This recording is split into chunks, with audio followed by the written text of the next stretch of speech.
If you're constantly battling low energy, cravings, weight control, watching your health slip away, listen up. There's a simple daily protocol they don't want you to know about that's helping people ditch their meds and reclaim their health. Up to 88% of Americans potentially suffer from some degree of insulin resistance. The Feel Great protocol is a simple 2-step daily system designed to help your body work with you, not against you. Step 1. Unimate, a powerful yerba mate extract clinically shown to boost mood, increase mental clarity, and support fat burning. Step 2. A patented fiber matrix called Balance. Taken before meals, it helps regulate blood sugar, curb cravings, and support healthy insulin response. That's it. No crazy diets, no meds, just science-backed support your body actually understands. Feel Great is perfect for you if you have low energy, weight control, high blood pressure, high cholesterol, poor sleep, diabetes, snacking, sugar cravings, gut health, systemic inflammation. This isn't a trend, it's a transformation. Start today to reclaim your health with the Feel Great protocol. Sorry, Anakin. You didn't kill Anakin Skywalker. And welcome to the Hulkanator Spaceshot show. That was pretty badass out there. Some Fade to Black by Metallica with the backdrop of some Star Wars. Hat tip to the great creator out there that put out there. So just digging through songs, came by that and I go, you know what? This is going to be the winner because it's got a good backdrop and a story and it fits right in with the song. Good morning, everybody. Let's see 5x5s in chat if you out there got coffee, 10x10s if you're eating lunch out there. Good morning, Mr. Spaceshot. How are you doing, sir? Good morning, sir. Good way to get pumped up for the morning there. A little Metallica action, and then, of course, you know, little Star Wars for those of us, should I say, who like the Star Wars stuff. But yeah, very cool video. Definitely jamming over here. Lots of craziness going on in the world, and here we are on Saturday having some fun, where we'll do a little bit of news and a little bit of fun. Actually, I think a little bit of news and a lot of fun, because we always have a lot of fun over here. A lot of fun. We got a little extra fun, I think. It's like too much. It's oozing out of the site itself. But going along with the Star Wars thing, was it you that said that they fired up Fifth Element the other day? Because I had just happened to cruise by that and fired that bad boy back up and enjoyed the whole movie. I did, and you know what I forgot, too, because I started watching it, and I'm like, wait, I don't remember him being in it, and I forget the actor that was in it. In, like, the very, very first scene, I think he was, like, a guy from, like, 90210. He was drawing, like, pictures. Perry, what's his Luke name? Perry, right? Yeah, Luke Perry, yeah, there you go. Yeah, he played, like, one of the guys in ancient, like, Egypt or whatever it was that he was, like, drawing pictures of people and watching everything happen. And I'm like, wait, I don't remember Luke Perry being in there. Am I watching the right movie? And then it got on to Bruce Willis and then Mila Jovovich, and she's perfect and, you know, whatever. But, you know, I wouldn't have designed the perfect girl with, you know, pink hair or whatever it was, but it was definitely a cool movie. And we'll get to the commercials later on. That was funny. Yes, we do like that particular show. Recommend for everybody out there to go see The Fifth Element. And again, I'm going to repeat it like a broken record. Get your pencils ready. You would want to watch some Stargate, then watch Battlefield Earth. I'm sorry, it's a long, shitty movie, but it's very important to pay attention to the construction of the movie itself and the points that it's making, and then finish it off with Fifth Element. And you get a really good idea what our U.S. government has been doing for the last 70 years, folks. So I recommend to go fire it up. Yeah, I'm showing a little bit of the scene where she's walking out on the skyscraper or whatever. And then who's the other guy? Was it Gary Oldman? I think they said was like he wasn't from even Spider-Man. And a whole bunch of other shit. He wasn't even going to do it, and then, and you know, he wasn't really. They said he kind of wasn't into it, but then he was like, you know what, I'm just going to do it since I'm here. And then, you know, obviously people raved at his reaction because, you know, I guess these actors, you know, you don't know if you're getting into a hit, and it can look good and it might look cheesy, and so they're putting all of their, you know, all their work into it, and then hoping the producer and director make a good movie out of it, right? And so they don't know if they're dealing with, you know, BS stuff or whatever. But yeah, there's a lot of crazy, you know, Bruce Willis, Mila Jovovich, all the other AI, you know, weirdness stuff that we see. Very weird stuff though. Multipass. Yes, and so he did that movie. He's also done the movie Lucy. Have you seen that? Yeah, where she becomes very intelligent because she snorts some drugs. Yeah, I like that one. That was cool. And then the other one he just did, the last one I remember seeing is something, Planet of 1,000 Races or something like that, which is a very futuristic type movie. And it's a kind of like on the lines of a Jupiter Ascending type movie, if you saw that movie. I kind of like that sort of stuff. They got good stories and all those sort of things. So little spacey sci-fi stuff I like to watch. Yeah, we should do that too. We should have people put some book, book or movie. I would say more movie, but movie Who suggestions. Reads a book? Dude, all I know is I waited for the Cliff Notes or the video to come out. As much as I can read, and you guys hear me read on the show all the time, whenever I get into anything that I'm reading for more than a couple of pages, I don't know if it's just, me or whatever, but I start getting tired. I'll read 2 or 3 pages of something, then I'm just like, okay, yep, we're done here. And whatever it is makes me tired to read, lengthy stuff, anything over a few pages. That's why I like coloring books and pop-ups. So those are my books. I like those a lot. They stay nice and bright, and they keep the eyes. The green crayons end up missing. Who's eating them? Not supposed to eat them. We know that. John Chamberlain says, I got coffee. Namester says he got coffee with lunch. What's for lunch? Get some unamate. Holy shit, I almost drowned. Reno gal's still in bed here. Reno. And what is it in Reno? It's probably, 11 a.m. So, yeah, it's Saturday. People can chill out for the, if they worked hard during the week. Let them chillax, brah. Hey, let's check out what Chad is doing. We are live across all the internets. We even got 9 on YouTube. All the internets. Every single one of them. Barron says beer. He's already at beer, so we're going to say your West Coast time because it is 5 o'clock somewhere. It's noon someplace. Proceed. We work with trusted partners to provide relevant advertising based on information about use of your Twitch and third-party websites. Yeah, let's proceed with that. Was he going to let me log in today? Not. Hell no. It's so funny too. I mean, all this stuff is hilarious too because, like, if they were doing it legit, it's like, wait, we do the same show Thursdays and Saturdays, but you get to keep your channel. Ooh, Fat Turtle's checking in, says, I'm getting new internet today. What'd you get? Some fiber? You get fake fiber? Real fiber? Do you get fiber? I dig my fiber. I got 2.5 gigabit fiber here.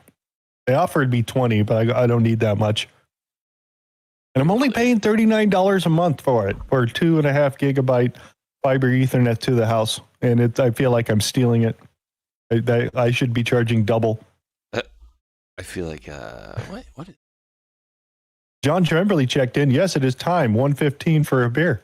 I like how it checks in. Got a time clock. It's past 1 o'clock. It's time to clock in. Hey, that checks out to me, Gotta be 5 o'clock. Gotta be happy hour somewhere. Air.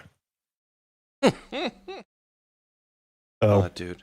Hey, is it bad for me to be so happy about this whole SPLC thing and then hope that we get more, Media Matters on top of it? Is that am I a bad person for wanting bad things to happen to organizations? We know it's going to be the starting point, the kind of nexus of where this kind of all started. In my opinion, you could speak more about the later operations in there, but trolling back to Trump getting elected, we all knew that the racist card was pulled, instituted, and weaponized, and never had been used before until Trump came into office and he came down that golden escalator, and that's when they came out with all the isms, and racism was way at the top of the list, so which means we're probably going to find out 3-letter agencies weaponizing, because everybody remembers when the PLC partnered with the FBI because they were listening to the PLC guys go, hey, what should we go over?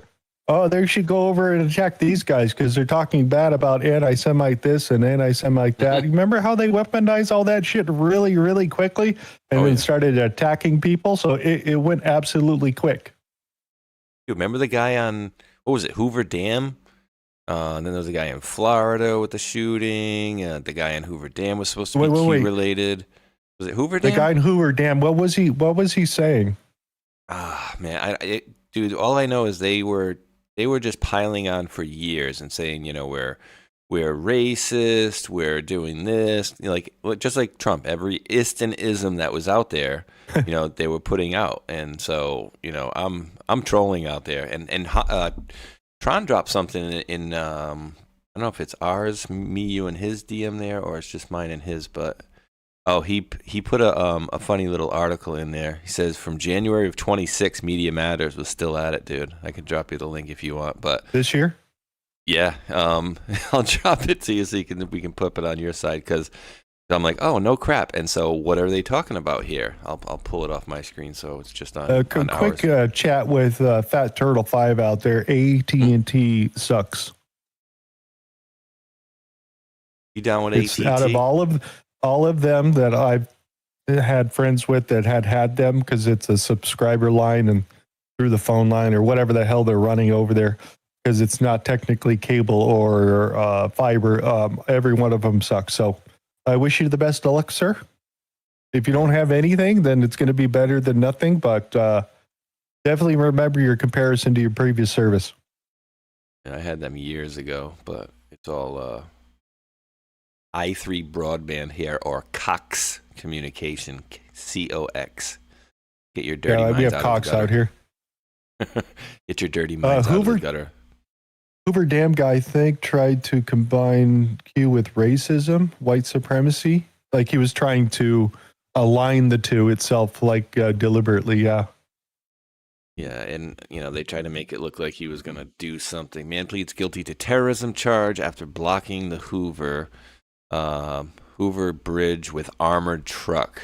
Remember, stemmed from a June 2018 incident where he created a barricade with an armored vehicle at Hoover Dam, apparently in support of the far-right QAnon movement, which makes absolutely 0 sense, right? Like 0 cents. Oh, we're supporting Q by what? By going blocking traffic on the Hoover Dam? Like, no, that doesn't support anything whatsoever that we're trying to get into here. You remember the gangster in New York City in the courtroom who ended up getting a pen and was writing the Q thing on his hand? Yes. It's just like shit like that, dude. I mean, well, dude, remember he killed the mob boss. He killed the mob boss, and then I'm just gonna pull it up and I'll give you the link. This is funny, dude. And I remember covering this one, and it was Frank Cali or something like that. But remember, this kid Camelo, I'm trying to find you an article here. Frankie Boy Cali, deep state figure. So they posed this as some quote QAnon follower, and I'm dropping this one for you here. Grab it. I think that's you, yeah. And so the funny part is I remember reading the story, and so let me get these off the screen here. Ding ding. I remember reading the story, and what they're trying to pose it as is this guy Anthony Camelo killed this boss here because he's a deep state guy. He was a deep state guy, or Trump was trying to help get rid of the mob, right? And then we go forward to the indictment in the courtroom. Remember he had QAnon and stuff written all over his hands and stuff with like pen. And I'm like, yeah, somebody just murdered somebody, so you're just going to leave them with a pen while they're in booking that they can write Q all over their hands and whatnot. I'm like, no, they don't leave you with that stuff, right? So the whole thing was, after we did just some very, very cursory research, we find out that the mob boss said he didn't like this guy Camelo, and I forgot if it was his niece, but it wasn't his daughter, but it was like his niece or something like that. Stay the F away from my niece. That's what it was. And then he came back and was like, oh, stay away from your niece? Okay. Pop, pop, pop. And then they framed it as, oh, this Q guy is helping Trump. Oh, my God. They tried absolutely everything, dude. Absolutely. What's the other one everything. I remember, if I'm remembering this correctly? Caesar Sayoc from the Pulse nightclub shooting in Broward County, CIA County, Florida down there. Who had the van that had all the QAnon stuff over there with all the stickers, and found out they weren't stickers. They were those vinyl stick-on panels and stuff, and they were all kind of brand new on the side of his van. Remember that? Am I remembering that correctly? You are absolutely remembering very correctly. Caesar Sayoc, it was his name, everything. Sayok. And then all you do is put in the QANON, right? Pipe bomber, Caesar Sayak's lawyers named Trump in their defense. They won't be the only ones. Sayak may not be the only high-profile defendant to at least partially blame the president's rhetoric in a court of law, but he's unlikely to be the last. Dude. They've tried, and they've tried, and they've tried. And the sheriff that's there was friends with Hillary Clinton. They had the little photos together. Got Israel, the Glow Boys. Oh, yeah. As Cappy says in the song. The Israels of the world. I mean, I can't believe I've remembering this stuff. But just think about it, though, right? Like, with all the stuff that they did, and we always tip our hat to them as much as we don't like them, like, they are very good at what they do, and these people are stupid, but they're not, right? So in one respect, they do make stupid mistakes, but the way they pushed back against Trump was very coordinated, and, you know, they were lockstep together, right? And the funny thing is, they still couldn't get their intended goals through. Because we still kind of crushed. And then, you know, they wanted to make everybody sound like we're racist and this and that. And then Trump's a racist. And no, don't follow him. But guess what? Never worked. Didn't seem to work in the end. I got something here for you I'm looking for. I know. Where did I hide it? It's so funny. Where did I hide it? The lengths in which these people went to shut down, you know, justice, right? Like, you know, just justice. All we want to see is people that did bad things get arrested. And yet they want to, you know, push different narratives because, you know, we're doing this, we're doing that, blah, blah, blah. It's complete BS. And I'm just loving some of the stuff that we'll be showing even a little bit later. I'm not a big fan of the person that's posting this, but go ahead and read this because I thought this was interesting. Oh, I'm so not a fan as well. Nothing to see here, just President Trump reading 2 Chronicles 7:14 live from the Oval Office for the America Reads the Bible event. This is the exact same Q verse, post 2441 highlighted in red, white, and blue with Together We Win back in November of 2018. Quote, if my people who are called by my name will humble themselves and pray and seek my face and turn from their wicked ways, then I will hear from heaven and will forgive their sin and heal their land. Coincidence, theorists in shambles again. Coincidence. Right? He read that one. That's interesting, huh? Yeah. Did you catch that? I didn't catch that. Dude, there is so much stuff that there is 2, 3, 4 things a day I'm not catching because there's so much, right? And so, yeah, you got to basically watch everything that he's doing, right, to catch everything. And if you're not watching every single thing he's doing, then you're not going to catch it. Was this one from yesterday? A couple of days ago, I think Thursday. Wednesday, I think it was Wednesday he posted that he came out and did the announcement, which the announcement came out a week before that he was coming out just to read this. And it was just going to be, I think it's like maybe 5 or 7 minutes long at the most. And then this was one of the verses that was in there. Coincidence? Yeah, pretty much all Wednesday I was out of the house. And then pretty much all day yesterday I was out of the house dealing with the my new old car. Because, you know, us podcasters, you know, I was able to go pick up my Maserati yesterday and get it serviced, got some rims and turbo put on it, you know how we do. Reno gal checking in here, dude. I can't believe how quickly you two are recalling things at my age. I feel like someone has been drowning, or was that clowning or drowning around in the file cabinet of my brain and not putting files backward correctly. Yeah, I've looked for my cell phone with my flashlight on. I'm holding it in my hand. So yeah, I've done some stupid shit. And you're like, oh God, looking for my car keys, they're in my hand. Dude, I got a later on when we get into funnies, I'm going to find a really funny cell phone one for you. And it's just like, wait, how stupid can some people be? You will laugh your ass off. And if you think, if anybody's ever lost something or your phone or whatever, you know, you kind of feel some panic sometimes, but this one is just overly hilarious. Yeah. Oh, I got this for you too, to go back down on the conspiratorial side of this thing here. But Dan posted this. What does this look like to you? That's friggin' looks, you know, I would say it looks like a boomerang, but he's definitely throwing a boomerang. But when the boomerang comes back and hits him, it almost looks like it's I don't know, boomerang suicide.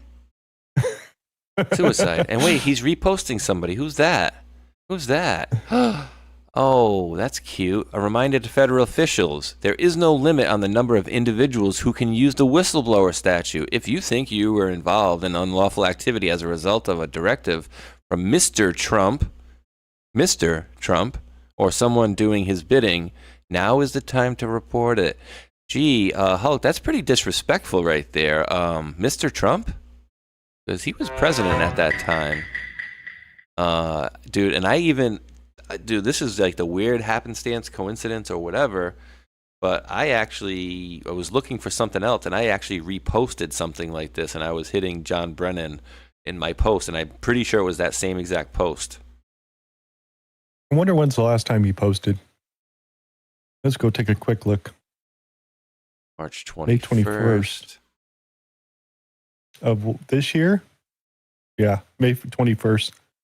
Robert Mueller is represented as the gold standard of selfless public service. His integrity, honesty, and humility and competence were deep admired and respected throughout the government. It was an honor and a privilege to work with him because we told him what to say. Right now, he's what is he? Is he in the old folks' home? He's got Alzheimer's and won't be able to testify, so you better leave him out. I think is what happened. Vegetable. I mean, I'm not going to get into that. Oh, so he only did. I think this is when he got sick, or the announcement came out about Robert Mueller. By the way, so yeah. Other than that, it was a year before. It was bad. I mean, dude, when was that? When Mueller came in there and started answering those questions, like that was sad and horrible, right? What page was that? Hold on. What page? I mean, so we were shown something and we were highlighted for sure, and then that he wasn't even running stuff. And then again, dude, all this weirdness going back to before Trump's administration. Why would he go in there to meet with President Trump, knowing full well? Remember, the excuse they gave was that Robert Mueller. He was begging me. That's what Trump's saying. He was begging me to become, the FBI director, but he couldn't be because the length of record is supposed to be 10 years, but he was the FBI director for like 12 or 13 years because they did some special statute for him during like a wartime footing or something like that, right? So again, he could not have been the FBI director. So again, what was he doing in there with President Trump? So I think, it's... Remember, we were shown in the drops, too. What was he formerly in the military? He was a Marine, right? Mueller was a Marine as well. So we don't know what we don't know, but when we find out some certain things, and by all accounts, we're going to get some interesting stuff in the next couple of months for sure before 4th of July. But we'll see, right? Because it certainly, to me anyways, looks like they're ramping this stuff up. No, Hulk? I mean, with all the repostings of what Dan's been doing and all the reposting of what Trump's been reposting, President Trump's been reposting lately, all roads seem to lead to Obama from what I'm seeing. Well, let's see if they hold it together, because remember, Geneva just got picked up with Kionis. They're down there in Southern District of Florida, which they were doing some of the questioning on some of them in D.C. People started wondering, hey, why is, that's the other thing, because remember, I told you John Brennan's subpoena got pulled. It was voluntary. John Brennan also had to testify in D.C., and people were wondering, hey, why is he in D.C., not down in Florida? Well, again, it's where the crime occurred, because if you lie in Congress, then normally that would say that you would have to entertain that district court there, because that's where the crime was committed. So he had to testify and answer questions in regards to the court in D.C. itself, even though the subpoena in Florida was dropped and is voluntary. So I'm just kind of letting you know what's going on and the things I'm paying attention to of what's going on with Mr. Brennan. Yeah, and here you go. I got one for you, buddy. Because thank you in the chat too. Who just reminded me of this? Jake Giglio had dropped this, and this is the post that I was talking about, Hulk. I'll try to drop it to you. Here we go. I'm gonna pop it up on my add more site. coffee to my coffee. Add more coffee to your coffee. I'm going to pop it up on my side. So this is actually underneath this. So reminder to federal officials, John Brennan's post, there is no limit on the number of individuals who can use the whistleblower statute. And this is me from 2019. I said, oh, John, you're cute. And all you morons out here taking the quote, Trump is this or that bait are only contributing to their corruption. For example, here, signed by Bill Clinton. This is what I was looking for a couple of weeks ago. Apparently, it was just a treaty. Oh, drop it. Let me see. I dropped it. I'm showing on my side. You can click it on your side as well. But it's, for example, here, signed by Bill Clinton agreement for the United States and Ukraine to cooperate in corruption cases. Wake the F up.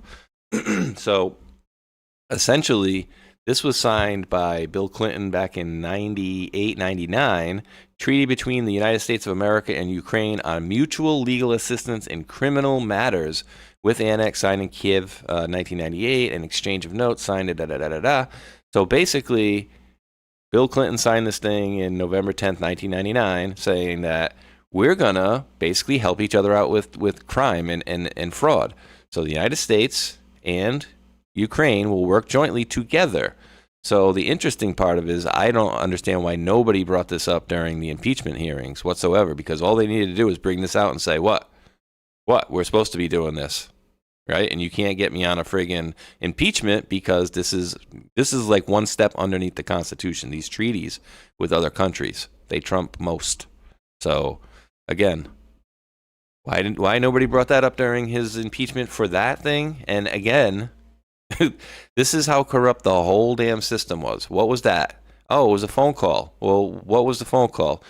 President Trump was asking Zelensky there, like, hey, there's some weird conversation that, Joe Biden had said he kind of told the guy he's not going to get $1 billion. Petro Poroshenko, if you don't get rid of that prosecutor, you ain't getting the $1 billion. It sounded a little weird. Maybe you could look into that. Oh, my God. Oh, my goodness. He's trying to go after his political rivals. It's like, no. Then we found out that the Poroshenko on tape admitted to it. But then the excuse came out that the prosecutor, Shulkin over there, who's the equivalent of our attorney general or something like that, they were posing as being this corrupt guy.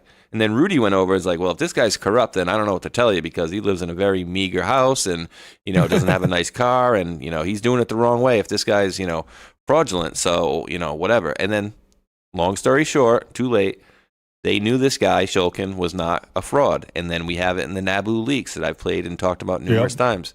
Right. And then he admits it. And Joe Biden says, yeah, I agree. This is you holding your end of the bargain. And then they get the $1 billion. So all was fraudulent. They all covered it all up. But then they said, oh, my God, Trump, what an evil guy. He's trying to go after his political rivals. And it's like, no, he was trying to do the right thing the whole time. And the system pushed back the whole time. And you got to remember, Ukraine is kind of the center of this whole operation against Trump.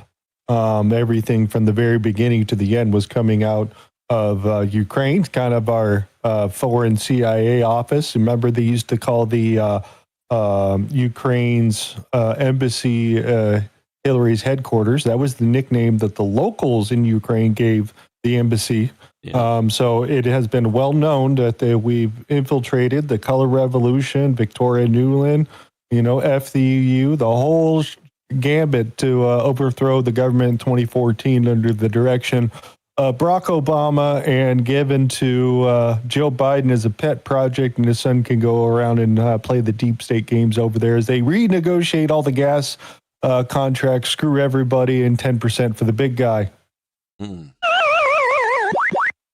So that's the way that story goes. Here's gonna be a weird one to test your memory. And I think it was Comey, I want to say, and I don't remember. Who was it? Trey Gowdy? Was it Trey Gowdy that said history will look back on? Yes. Did he say John Brennan better than Comey, or the other way around? I don't remember which way. No, the other way was Comey. History will look far better on Comey than it will John Brennan. Because weird, I'm still under the impression that Comey's FBI was left out of it because they pulled everything up to the Russia desk, Eric Charmella, the whole thing, the letters, the January 7th meeting that they all talked about, Susan Rice email that everything was above board, the whole thing. What was your question in the beginning? I I got sidetracked there for a second. Comey or Brennan, Yes. who it was that he said. Brennan, because I think Comey himself was suckered into it. At the last minute, he was stuck with the football, if you kind of get what I'm saying. They put the play together and they get Comey kind of in the dark itself. And then when he had to go stand out in front of the news conference, talk about Hillary Clinton emails, that's when I think he kind of figured out, oh, shit, because I got to go play cover up now. And then he's on that side of the ball the entire time thereafter. So I think in the very beginning, I think he didn't know, or he didn't know enough, or was leading the Pied Piper type of thing until it was too late. And then John Brennan showed everybody, this is what we're doing for Hillary with Barack Obama because they're telling me to do this. Now we got to go ahead and weaponize and change the ICA and the whole freaking thing. It was great. They did it. I'm impressed on how well the deep state goes. It's like a written movie. I mean, you go everything down to Seth Rich too.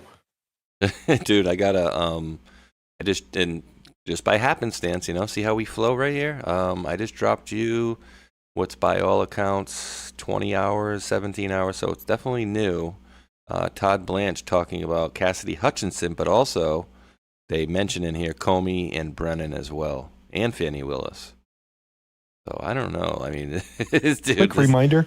Later, when we get to funnies, if the chat can remind me to show you some photos, I got some stuff for you guys you would absolutely like, but you need to remind me when we get to funnies, go or say, Hulk, show the photos. I'm going to get I will find that short funny. It's definitely worth it. I just can't believe some people are so stupid. Okay.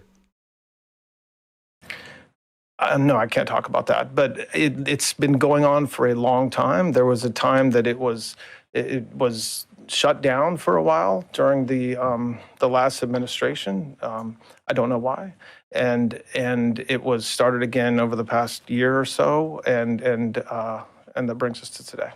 The investigation began before this administration and then was shut down during the Biden administration. That's my understanding. I don't have information beyond what I just said around that. At one. What case is he talking about? Is he talking about the Hutchinson case?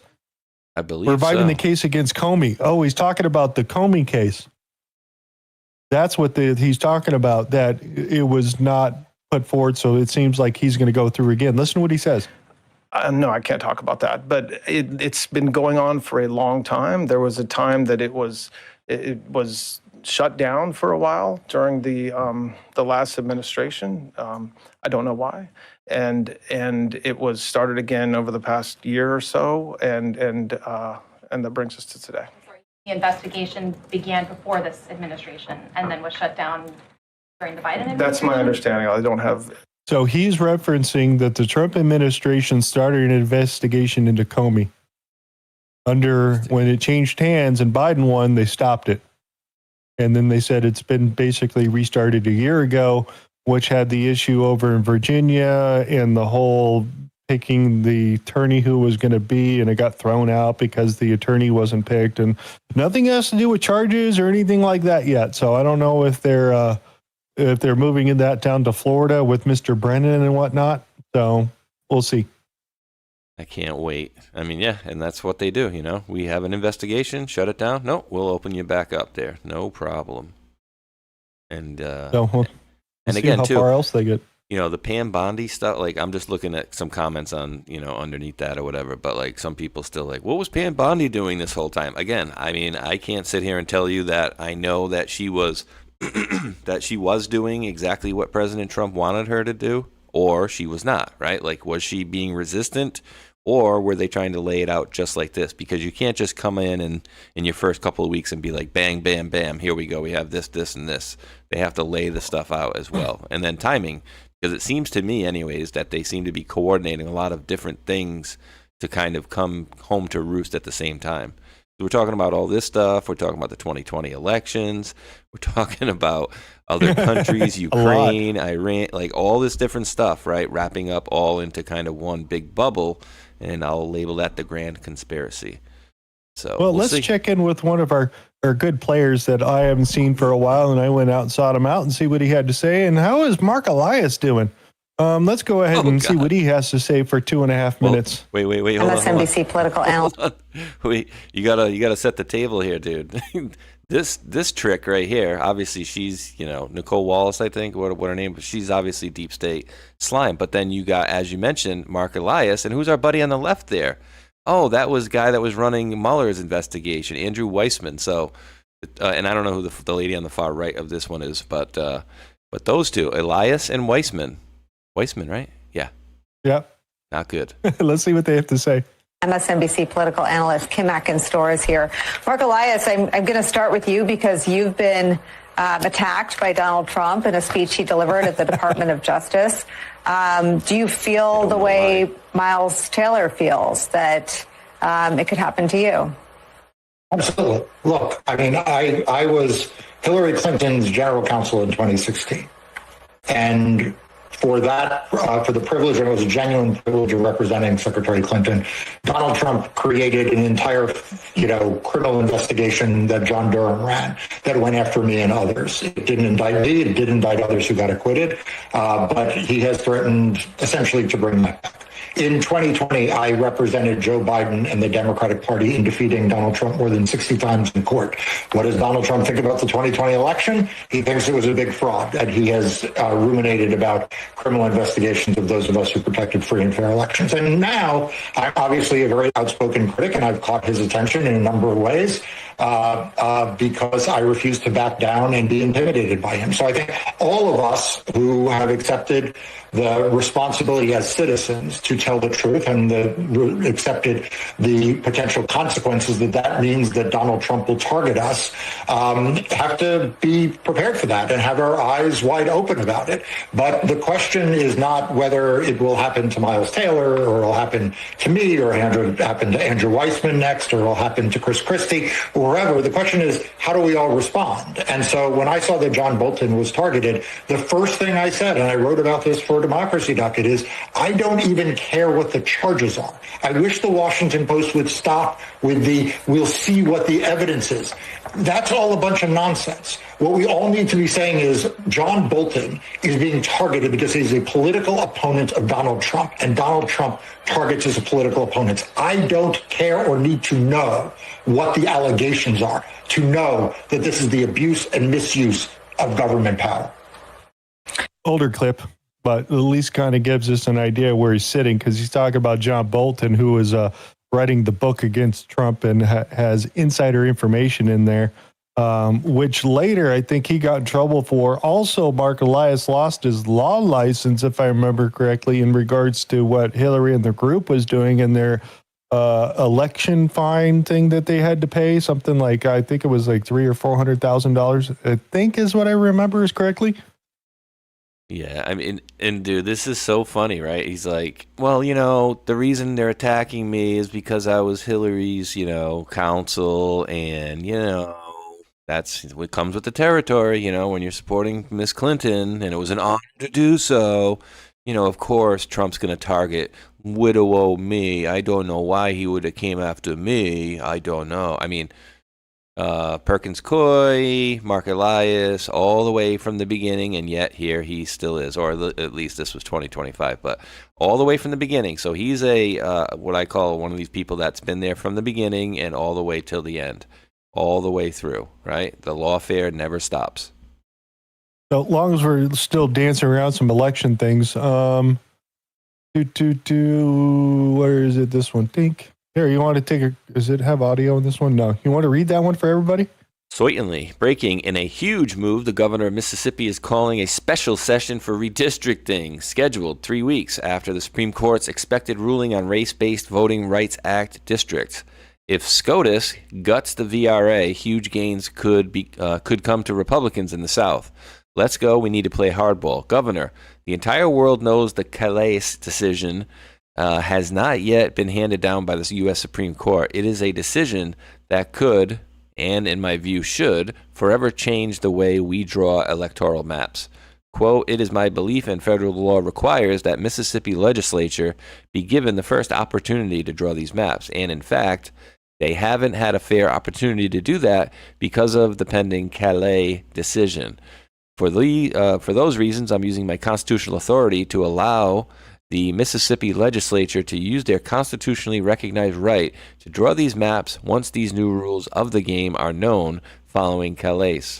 It is my sincere hope that in deciding Calais, that the U.S. Supreme Court will reaffirm the animating principle that all Americans are created equal, and that when government classifies its citizens on the basis of race, even as a perceived remedy to right or wrong, it engages in the offensive and demeaning assumption that Americans of a particular race, because of their race, think alike and share the same interests and preferences, a concept that is odious to a free people whose institutions are founded upon the doctrine of equality. The special session will take place on the calendar year that falls 21 days after the Supreme Court issues the Calais decision. 21 minus 21? Yeah, what they got going on. What they got going on is they know when the end of the term is going to be, when the decision's supposed to come out. This is also on top of the Supreme Court. The left is slow walking the decision, so it can't take effect for this current election coming up in November, which would affect a lot of stuff for the Democrats. So people are talking about that on the insider, plus the leaking, the 4 different leaks that we've had out of the Supreme Court, which John Roberts doesn't want the FBI to come in and figure out who's leaking. So yeah, lots of yelling and screaming we've heard about in the history, especially right around the 2020 election when we heard the justices screaming in chamber saying, there's no effing way we're going to argue the election. You know, a bunch of those talking points we heard a lot of. Wow. It's getting crazy. I'm liking it, though. And then again, the whole talk about Alito is going to step down and Trump's going to pick another justice and that whole story itself. So that's still going. Here, Jim Jordan seems to be a little busy here. You want to take a crack at that? Sure. Jim Jordan. House Judiciary Committee Chairman Jim Jordan is seeking from the just indicted Southern Poverty Law Center any and all records related to, among other things, the FBI's, quote, Richmond memorandum that cited materials from the SPLC in labeling traditional Catholics as violent extremists. Oh, you so screwed. I love it. I am loving it. So, yeah, so Richmond, Virginia group over there wrote the letter with the request of the Southern Poverty Law Center to, hey, who do you think the most extremists are in America? Well, it's got to be the anti-Semites and all those violent Catholics. We're going to label them as violent extremists. And then they went to the school boards, and all the ones that were protesting against the trans kids or whatnot also got violent extremists and an FBI tail. So, yeah, it's going to get interesting because this is the guys that were doing it. Yep. Tasty. And what else do we got for you? You can throw in those media matters. I will not be mad once I hear them getting charged as well, because right in the same vein as these idiots. Yep. The other thing, not so much about the feds arresting the Iranian woman that was trying to exit LAX and stopped her on the plane and went and took a look at some of the stuff that she had with her. I mean, that's just a little bit of cash. But it seems like that they're picking up more of these people that are secondary to the market, I'm going to say, the ones that are almost seemed untouchable here at this point, that were living the nice life. Kind of like Maduro's, daughter that lived out in California somewhere working a coffee shop. And then you have these ladies, the other regime that were up and holed up in LA and Beverly Hills in the nice houses and the expensive cars. It seems like a lot of those people are starting to go down and disappear. A little bit of a pattern I've seen in the last year. Dude, I had a stinking suspicion. And my stinking suspicion turned out to be correct. Do you remember Did it that? Smell poopy? It was a stinky suspicion. Do you remember that show, the Shahs of Sunset? I kind of get your idea. I've seen some of those cop shows where it shows the kids racing up and down the streets in expensive cars, smashing them up, and then, going to the local airport and flying away on their private jet. Yeah, I've seen those. Yeah, so these people, right? I was like, wait, what are these Shahs? What are Shahs and where are they from? Well, guess what? All these rich people out here with all their multi-million-dollar mansions and whatnot, the Shahs of Sunset are, you guessed it, Iranians. Persian Style, starring former Shahs of Sunset, Bravo alumni Reza Farahan, Golnesa. Yeah, good luck pronouncing that name. But yeah, I looked it up, and apparently they are Iranians. Living it up. Yeah, good times. In America. Good times. The evil enemy. A little announcement from her, which I didn't pay attention to, but here.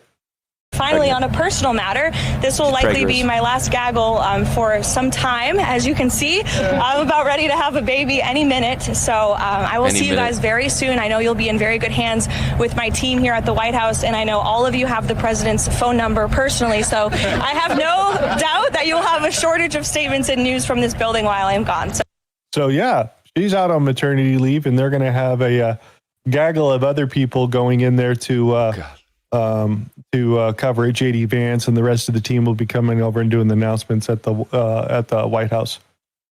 Yeah, I could see immediately. I haven't seen her in a few days, but I hadn't remembered her face looking that swollen. But dude, I saw the top comment below. I didn't get to see the picture, but it says they gave Marco Rubio another job. So scroll down a little bit. Hopefully, there's no. I don't know if I want to see it. I neglected to get away from it. It says Marco Rubio is obstetrician gynecologist. Mr. OBGYN. Poor guy. Little Marco, quite the busy boy. Cyberspeed checking in says it's lunchtime. Thank you for checking in. Make sure you clock in, sir. Put your feet up. Federal filing shows QFC Shopping Network is filing for bankruptcy. Core customer base is aging and dying off, leaving sales way down. Their main shopping base is older than women aged 55 to 75. The plan remains open of the bankruptcy filing restructuring due to revenue loss and struggling to retain customers.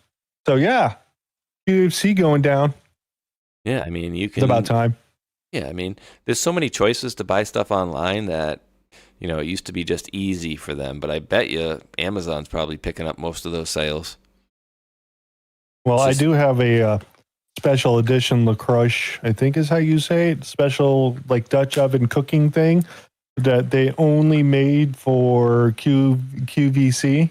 It's this like, it's all cast iron, but like one half of it's like probably a 2.5 quart bowl type thing with handles on it. And it's all porcelain wrapped and all that sort of thing. And it's white on the inside, but the other half, the lid, is this thick metal grill grate because it's all cast iron. And it's got grill marks on there that stick up, I don't know, maybe an inch at the most. So you can either put your meat on top of it, put the lid on top of it and bake it like that, or flip the thing upside down and use the porcelain side with the lid on the top of it itself. And my dad got it for me from his for Christmas one year because he was talking about it, and they had to go find it because they make 3 models, but this model is only made with QVC for this special girl mark thing or whatever. I use it a lot. I like it. I mean, you can do a Dutch oven. You don't have to buy anything. You know, you just in bed there, make sure you rip a nice big fart and then pull the sheets down over Spaminator. You're too far away. I can share it. I can airmail it, maybe. Ziploc bag it. The Dutch oven. Ooh. But it's pretty cool. It's a really cool cooking thing. Here's another one you could take a look at and crack off. The web is disappearing? According to a Pew Research Center report, 26% of pages from 2013 to 2023 are no longer accessible, but that's not the whole story. In a new study published in Internet Archive's book, Vanishing Culture, data scientists working with the Wayback Machine have found 16% have been restored through the Wayback Machine, 56% are preserved before they disappear. Preservation is the remedy for cultural loss. Read Vanishing Culture free from the Internet Archive. Interesting. So yeah, just something that happens that they can basically, either fix or, hold back up from the essence and history of the things that people have written on the internet itself. Storage is becoming an issue, and some of the archivists like Wayback Machine and some of the other ones they've been challenged by book publishers and for copyright, TV shows, movies, those sort of things. Even though they're not technically hosting the material, but they do talk about it or might have a backup of the book itself that's no longer available. Those are the things they're kind of going after, which I kind of think is stupid. Because, I mean, there's some other sites out there that are doing the same thing for games. They go through and they archive all the old games that you could no longer find or get or even buy anymore that came out 20 years ago on a Game Boy that they've archived offline, basically, and then, you know, tried to share it with the rest of the world. But they don't want that stuff out there, so they just basically copyright it, and then it's lost forever. Interesting. Yeah, you don't use it, you can lose it. I've seen that movie. Here's another one I thought was absolutely crazy. Read that. Parliament has passed UK's Tobacco and Vapes Bill to create the first smoke-free generation. From 2027, the legal age to buy cigarettes and tobacco will rise by 1 year every single year. Anyone born on or after January 2009 will never be legally able to purchase them in their lifetime.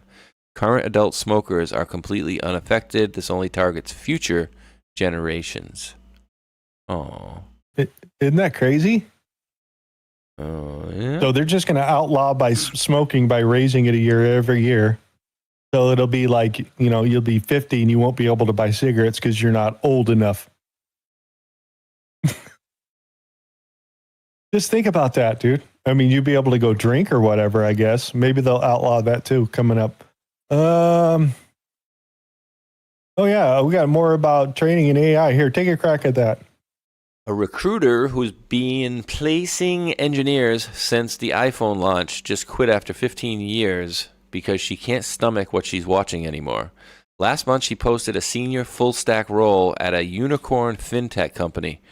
2,800 applications in 72 hours, senior engineers with 8+ years at Google, Netflix, Stripe, applying for mid-level positions. 90% of applicants never got a rejection email. The ATS auto-filtered them into oblivion. But here's the part that broke her. She found out the company wasn't actually hiring humans. The job posting was live to, quote, maintain competitive intelligence, while they built an AI agent to replace their entire payments engineering team. She's been calling candidates back to apologize. Grown engineers crying on the phone about their third straight year of unemployment. One guy told her he's applied to 1,200 positions since his Meta layoff. Has gotten exactly 4 human phone calls. Another candidate, former principal architect, now working at Target for $16 an hour because his savings ran out. The recruiting firm just assigned her 12 new AI implementation specialist roles. Translation, they need someone to fire the humans and train the robots. Cleaned out her desk yesterday, 23 years in talent acquisition. She says she'd rather sell insurance than be complicit in this genocide. The job market isn't broken, it's being deliberately demolished, and every recruiter still posting we're hiring is either lying or hasn't figured out they're next. AI. It's coming quickly. You know? Yeah, it's coming. I don't like it. So here's another one that ties in our AI girl with Harmy Dillon. Let's see what she has to say about the whole situation.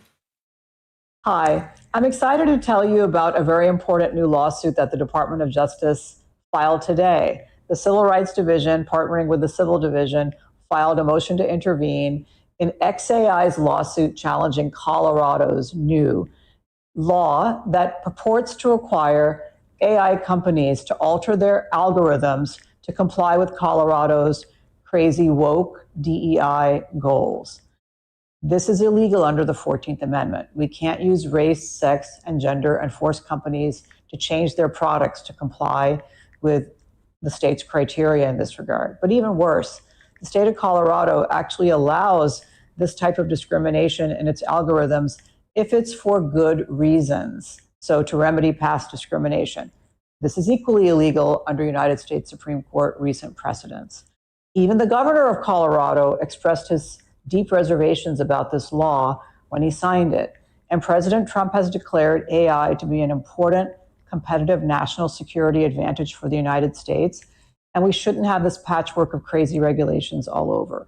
But most importantly, we shouldn't have the state putting its thumb on the scale and requiring companies to discriminate in their products by injecting and infecting them with woke DEI policies and programming. So I'm happy to report that just a couple of hours after we filed our motion to intervene, the judge granted our motion. And so now the United States is a party in this case, together with XAI, and we're here to fight for the rights of all of the AI companies to be able to operate in Colorado and throughout the United States without undue, unnecessarily, and of course, illegal discrimination and regulation by the state. So stay tuned on this very important lawsuit. Yeah, they tried to also push through Congress to make sure that the federal government itself would be the end-all be-all listing of what they're going to do with AI, so they didn't have to deal with individual states, 50 states requirements for this AI, that AI, infrastructure this. That part was left out about kind of how you program those particular AIs. So the lawsuit is good to see it come out, and with XAI, and I think they're going after OpenAI at the same time, being on the other side, along with the Colorado and the rest of them that are doing this type of thing. So let's see how far it goes. So pay attention. Interesting. Hey, dude, if I had 17,000 people watching right now, I could read a $1,200 ad. Yeah, you love how they really? You love how they tease you. It's just the funny. kids guy. Yeah, I just need 17,000. Yeah. I just need 17,000 people watching. I can read a $1,200, but later on we'll read an $8 ad. Hey, can you guys call some friends? You think you make a call? We need another 16,000. Here, I thought this was interesting. Here, we'll start here. This is just coincidental stuff, by the way. Here, just wink, wink. Clinton Foundation whistleblowers. 1. Friday Jeopardy. Answer: William Douglas Campbell. 2. Friday Final Jeopardy. William Douglas Campbell's attorney. Those are the answers. Number 1, Jeopardy. Who is Uranium One whistleblower while also working on contract for the FBI? 2. Who is Victoria Tonsing, wife of attorney Joe DeGeneva, who, by the way, recently was brought on by the DOJ as counsel for prospective legal actions emanating from a grand jury in Florida? Interesting connections. Who is Victoria Tonsing, wife of... Who is Victoria Tonsing? Who is Uranium One whistleblower while also working on contract for the FBI? Answer: William Douglas Campbell. Who is Victoria Tonsing's wife of attorney Judge Geneva was recently brought on? William Douglas Campbell's attorney. I think he wrote that incorrect, not properly. The question, the number 2 question, but we get what he's saying.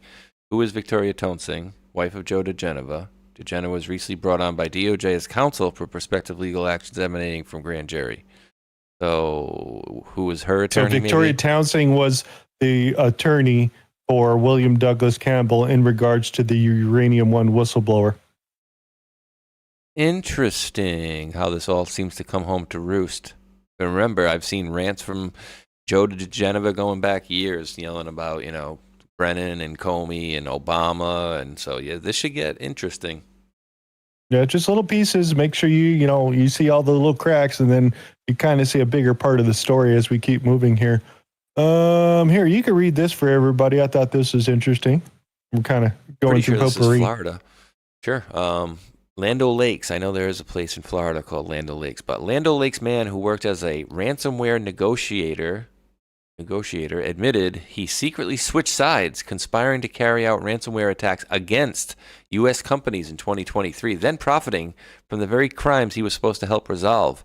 Cybercrime isn't anonymous. Even insiders get caught. Exploit trust to extort victims, and you will be held accountable. Nice. So he was the cybersecurity expert that went to all the companies and go like, hey, we could do some pen testing here and make sure that you're good, and, make sure that you're all locked down. You're not going to have any issues itself. And if you have any problems, call this number. And they're like, oh, okay, we'll see what happens. And then he would go and attack them. And then they would call him, and he would come and fix the problem and then tell the hackers to stop. Yeah, good times. Scumbags. What else do we got? Okay, so I don't know what this is, but did you see the video of the guy climbing to the top of the Las Vegas Sphere? Evidently, he's friends with James O'Keefe. You want to read that for everybody? He says, my dear friend, pro-life Spider-Man, was just sentenced to 45 days in jail in Las Vegas for free soloing the Sphere in Vegas to raise support for crisis pregnancies. He was just taken from the courthouse to the jail while his wife is pregnant, at home awaiting his return. Compare this to Alex Harnold, who was just paid hundreds of thousands of dollars by Netflix to do the same thing with no jail and all praise. Mason DeChamps is a true hero, modern-day Paul the Apostle, and his price is his life. One of my show's first guests. See link below. Please pray for him, his wife, unborn child, and give him the hero's welcome that he deserves. Also below is his give, send, go. Yeah, okay. They threatened him by saying if he didn't take the plea deal, they'd go after his friends, so he chooses jail. Stark reminder of the injustice and absurdity that is plaguing our society and legal system. On one hand, I'm like, yeah, maybe they shouldn't have charged the guy. But on another hand, dude, I'm pretty sure the guy, Alex Harnold, who's a free climber, I'm guessing the Netflix show, they probably got some permits and did it the right way. And I'm guessing they didn't do this the right way, right? I'm just guessing. Yeah. He just went over there, climbed to the top. So just wanted to throw that out there. Yeah, give, send, go for a guy who broke the law on purpose. And while he's got a pregnant wife and it's his friend. Right? Like, hello, how about you pay for it, James? You got enough money to do it, buddy. So one of them watches. Here's an interesting thing. We've got some weird weather going on in America, and this is pretty much the layout, what it looks like. Dry and moist on one side. I thought this was interesting. The dry line. No place in the world has a dry line as robust, sharp, and impactful as we've seen in North America. The extreme clash that exists on order of miles. Tropical Florida, like moisture, juxtaposed against desert dryness. In Oklahoma, a simple drive of 5 miles separates the Sahara-like air mass from the rainforest-like moisture. Unless you have experienced it, it's hard to believe. The dew point drops by 50 degrees in barely 8 miles. So this has basically been a lot more this particular year that we're starting to have this weird weather, and then we did have a huge uptake of tornadoes going over this particular area itself. And California's got the super El Nino that's baking off the coast over here with all this warm water that's pushing up against the coast that comes across the Pacific Ocean. So which means we're either going to get a whole bunch of dry weather or some really bad rainy weather is what's coming up here. California did get a tornado here. This is up in Fresno, California. This is earlier in the week. So this hit Sacramento area out there. So there's a tornado rolling around. F1 tornado in California. What do you think, folks? A little bit. Hello. Oh, you can definitely see it's turning slowly. Yeah, so it hit some stuff. It says alt water, but blowing sheds. It's mostly farmland that's out there. So. Dude, did you hear Iran has had some severe rain and even snow in certain parts the last few days? Well, the snow is normal in the particular area. What is not normal is the amount of water they're getting in a short period of time. Now, if the radar thing where they talk about that the U.S. radar stations have been taken down, allow the water to come in, and cause issues over there, and they've been in a historic drought, and now all the reservoirs are full and the water's going on, and so that's going on out here. I did want to show this other thing open Oklahoma that they were going through. So it's not just California, it's Oklahoma. They were doing chasing all over the central part of the United States, and it did do some serious damage out there. So prayers for you guys out there. This is Nick Sorter that posted this.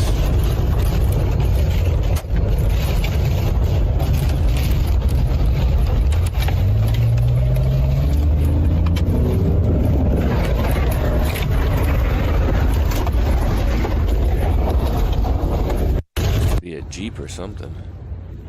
Oh, wow. Damn. So it blew out all the windows.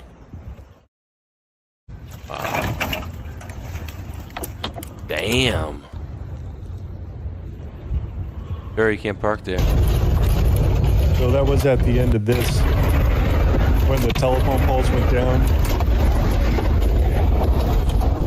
So he probably got stuck in the side of the dish, and then it came and whacked him over there. And it did hit the Air Force Base. Did I have it? No, I didn't.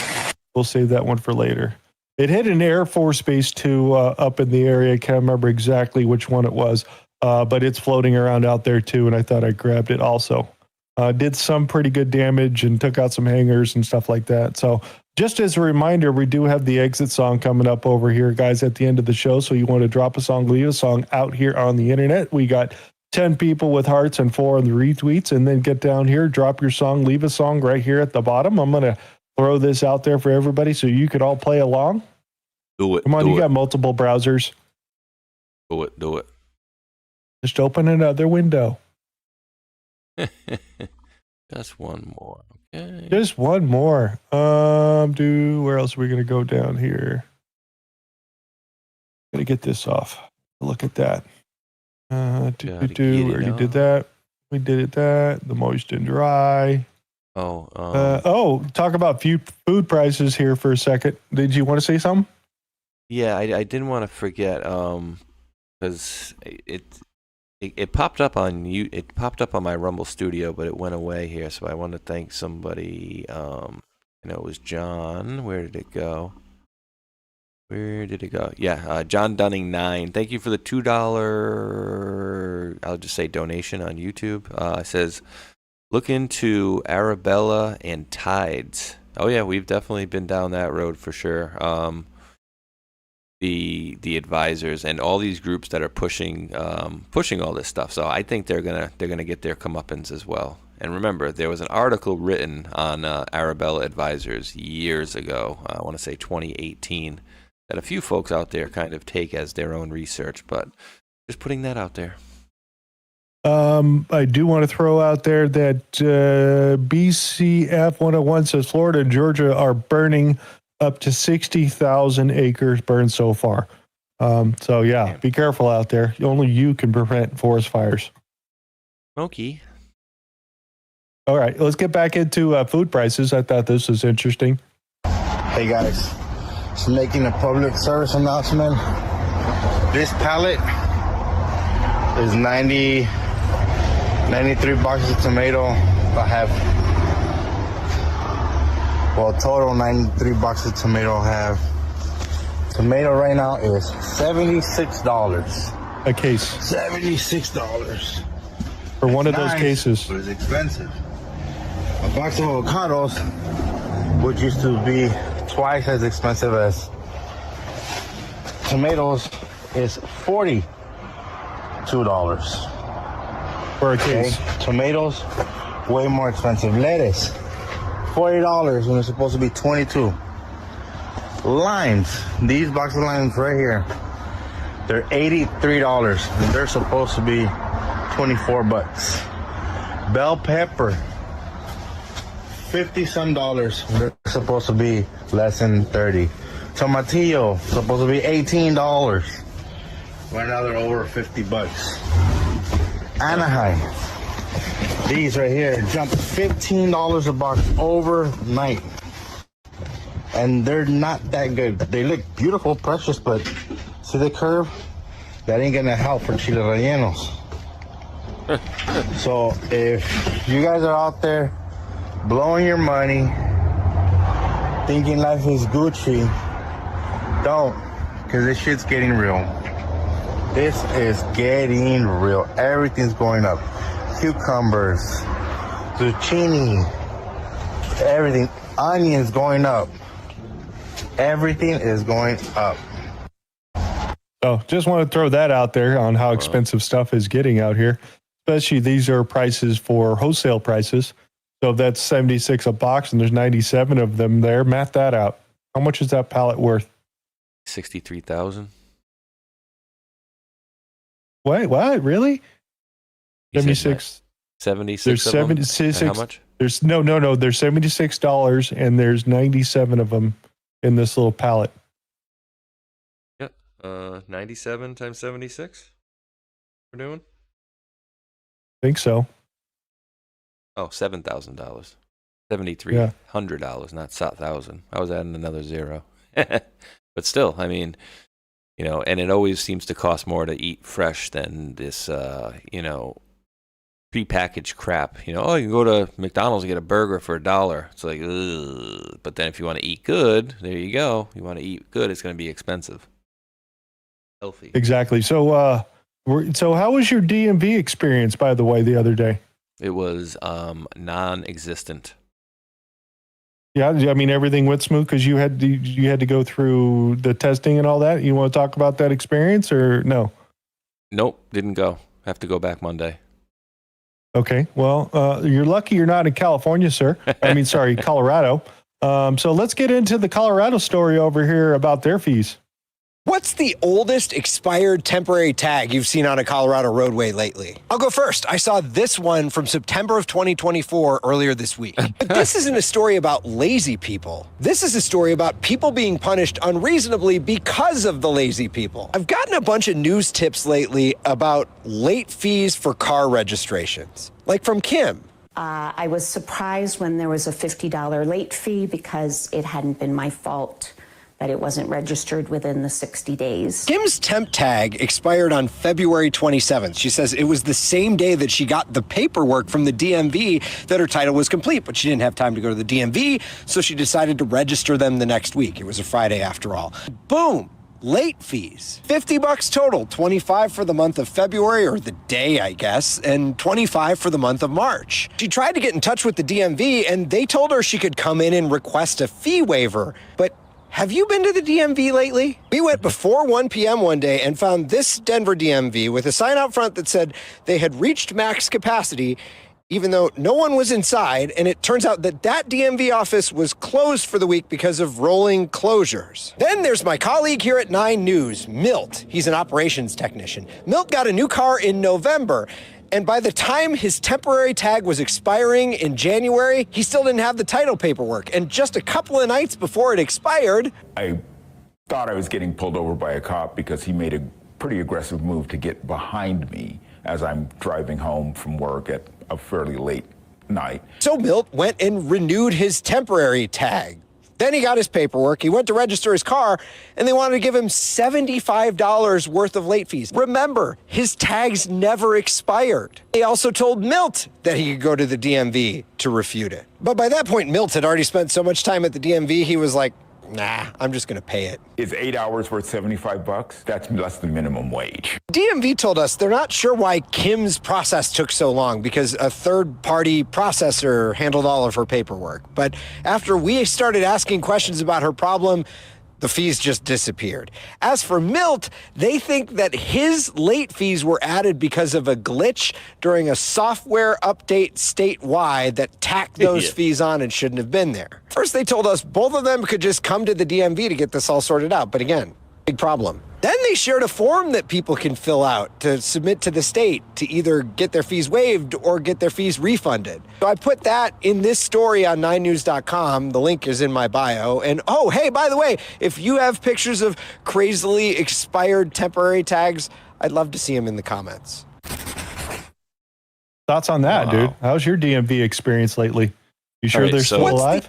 Yeah, so since COVID, okay, this is what screwed everything up. COVID, all the registries used to be like first come, first serve. People would wait there before it would open. Then you'd be let in and get to take it like a ticket number, right? And then it would call you by ticket number. Well, since COVID, they now require you make an appointment. All right, so the closest and biggest branch, the main branch, is about 20, 25 minutes away, right? That's the biggest one. It's got the most tellers at it. It's always open. And so that's Cranston, 25 minutes away. We also have one in Woonsocket, 40 minutes away. There's one in Middletown and Wakefield, both an hour and 5 minutes away. And I've discussed with you the other day that even though my state is 45 minutes south to, north to south and east to west, where I live, I have to drive into Massachusetts all the way over to Fall River and then down south through Newport into these to get to these other ones, right? But here's where it gets fun. So you go on the website to set yourself an appointment, and it lists all of them except for Cranston. Go figure that one out. And I got a knock at my door. Give me 1 second, dude. So yeah, they don't list the most busiest one. Give me 1 second. I got a knocky. Yeah, not a problem. Yeah, I want to show you this next little clip here. Before we get in there. Have you guys smashed the thumbs up yet? left a comment in the bottom of the video that you're currently watching, or gone over to Twitter and basically give us a like, a little heart, a little retweet. Did you post your song over there yet? Hope you're enjoying your morning so far with us. I'm on my second round of coffee, still drinking.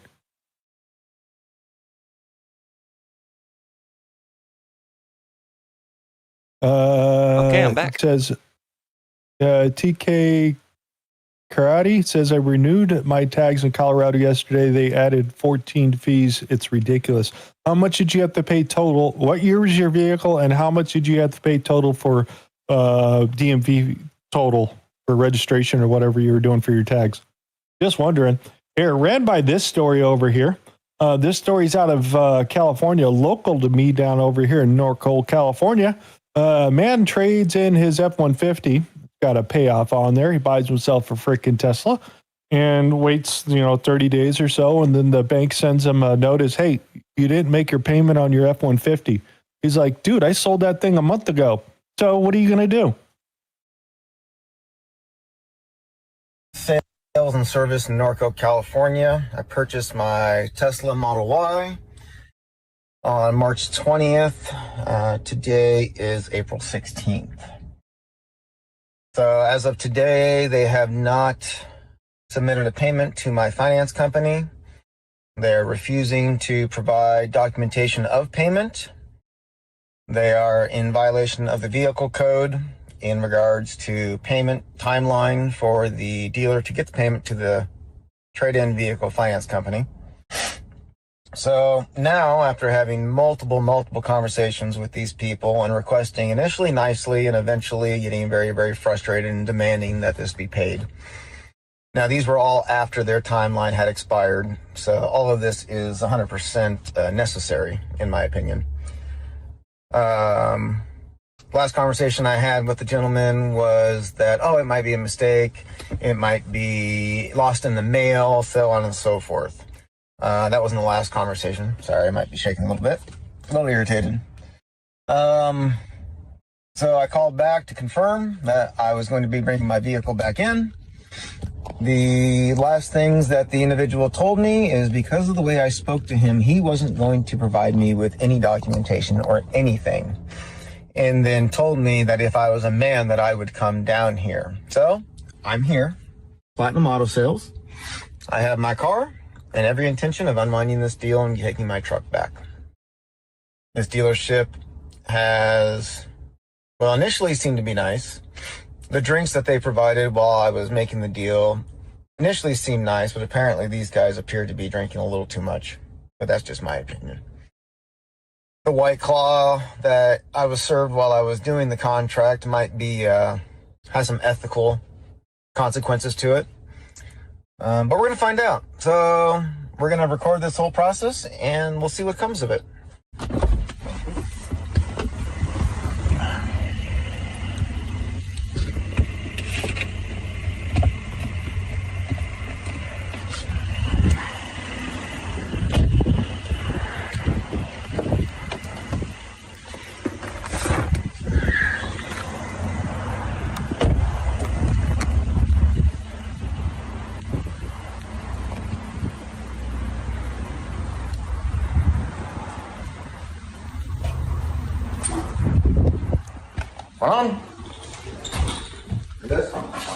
I'm here to deal with the payment issue on the F-150.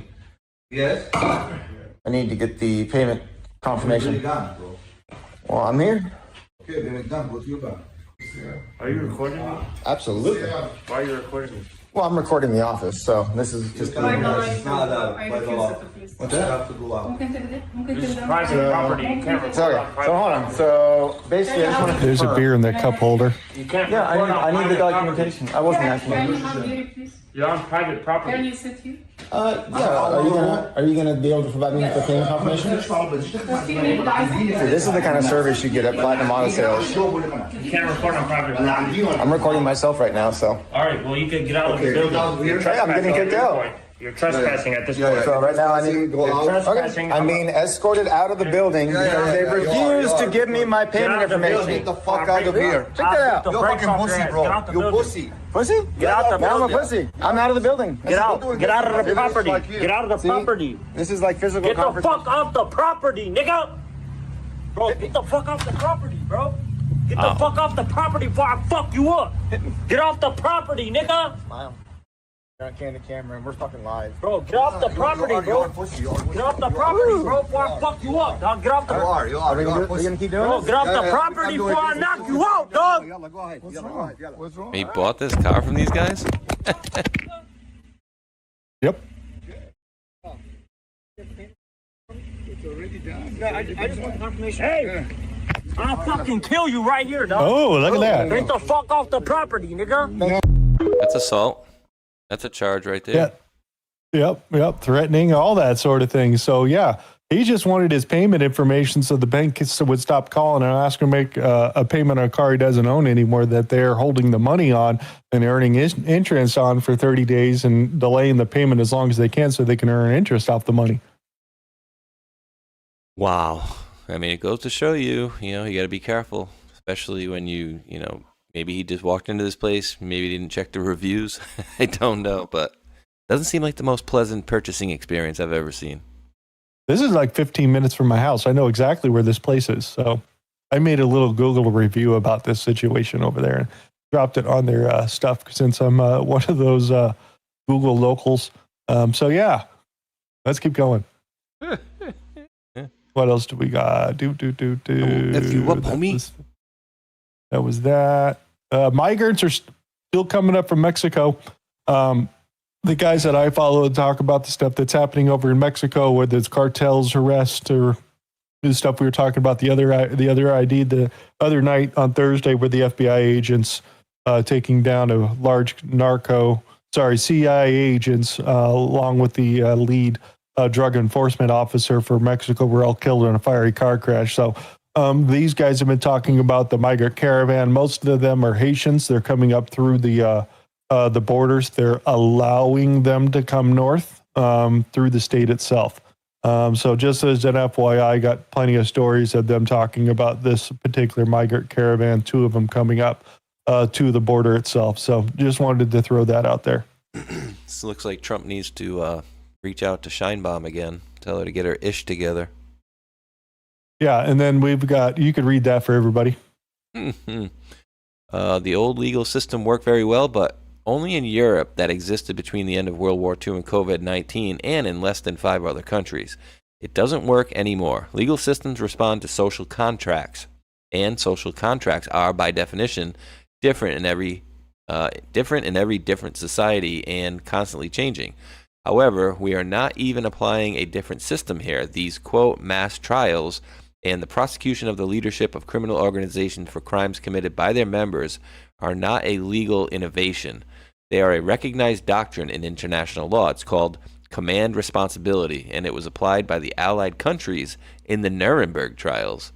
Hundreds of alleged gang members sat before television screens inside El Salvador's notorious Sicat mega prison as a mass virtual trial got underway, with inmates handcuffed and ankle chained. So they're doing them all like a bunch of them at once. That's awesome. Remember when Italy did that with all the mob bosses and tried like 1,000 of them all at the same time and made one big giant courtroom? Yeah, good times. Yeah. Okay, throwing this lady in here because she's talking about oil in California or whatnot. It's interesting the things she says, but we'll get into the rest of it. This is your friendly reminder that this is what LA beaches used to look like. Yeah, isn't it crazy? It was like one giant dystopian oil field. Really? That's because Southern California used to account for 20% of the global output of oil. You might remember this from when you were younger, depending on how old you are watching this, but oil derricks were lining the beach. Palm trees, no. Oil derricks. That's why when you might be playing Mario Kart on Switch, you might wonder why the Los Angeles level has a whole section that's oil derricks. Yeah.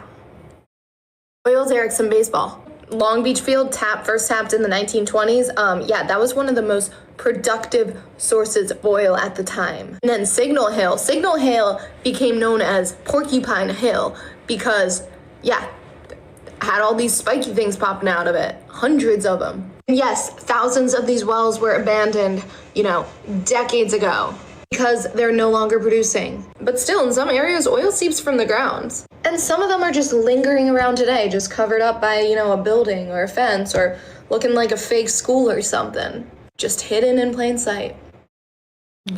And they're all over LA. If you looked right there at that last little picture, that's an oil derrick in the middle of downtown LA. They're not still working though, right? Yep. Really? Still pumping. They pump 26 million gallons out of Southern California every year. That's crazy. So here, I thought this is interesting. Read what I asked Gork because I knew about the story. Tell us about how Long Beach sunk almost 20 feet due to too much oil being pulled out of the ground and how they fixed it. It says the Wilmington oil field under Long Beach, including Signal Hill, caused serious subsidence from massive oil extraction starting in the 30s. By the 1950s and 60s, the land sank up to 29 feet, and in 20-plus square mile bowl near the port, far more than groundwater alone could explain. It cracked infrastructure and flooded areas. They fixed it with large-scale water injection, water flooding, starting in 1958. This repressurized the reservoirs, halted subsidence by the mid-1960s, and even lifted some spots up to 2 feet while increasing oil recovery. It's still monitored today. That's bananas, huh? Yeah, so this is also why they built that island out there in the Long Beach Harbor, so they can import and export all the oil from there and make sure it's more regulated and they're not going to have any more issues with those things. So I just thought it was cool. Yes. Oh, actually, and plus we got the Defense Production Act, so all that stuff is turned on. Yeah, let me just ask the folks on my side really quick, because I did a little adjustment of my screen, and basically what I did is I stretched it so they're not seeing all your tabs at the top and the bottom as well. So just want to see if they like that, or if they prefer this with the trim kind of covering it now that I've expanded the screen, because we're not seeing the tabs and all that crap. So let me know what you guys like, better, the trim around it, or no trim around it, or even the red trim around it. So next ones are cool videos with music in them. If anybody's following along with the America's 250, we have the big boy, the big train coming out of California. The largest steam engine is making its tour across the United States and will end up in D.C. for the America's 250 with the special train cars and all those sort of things. So we're seeing nothing but post of the big boy, the largest steam engine still in operation in the world. Here you go.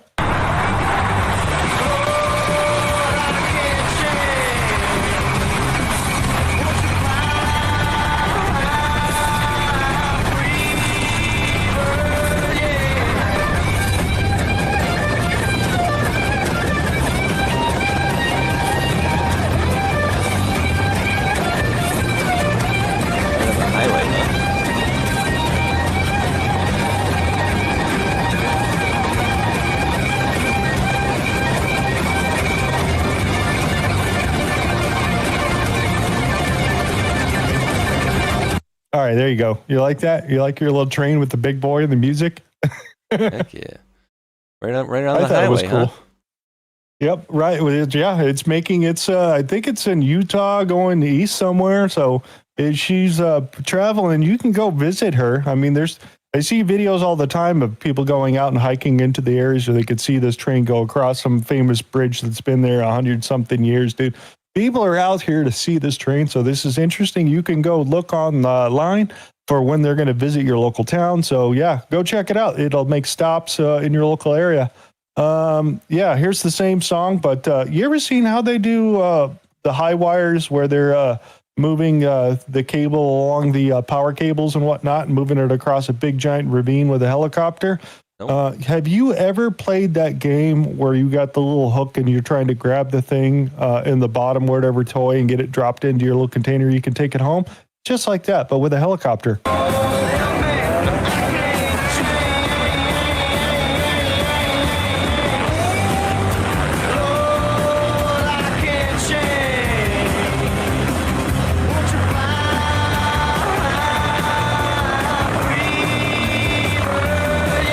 just a reminder, there's a very long cable connected to this thing. Look, you can see his head. He's sticking out the side right there at the top, looking down.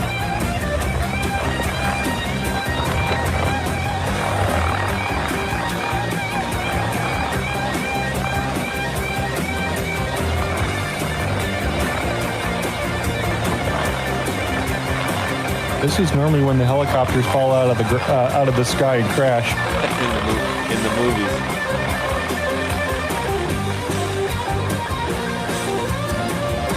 I'm like, okay, cool. He's gonna. What's he doing? Wait, he's putting it back?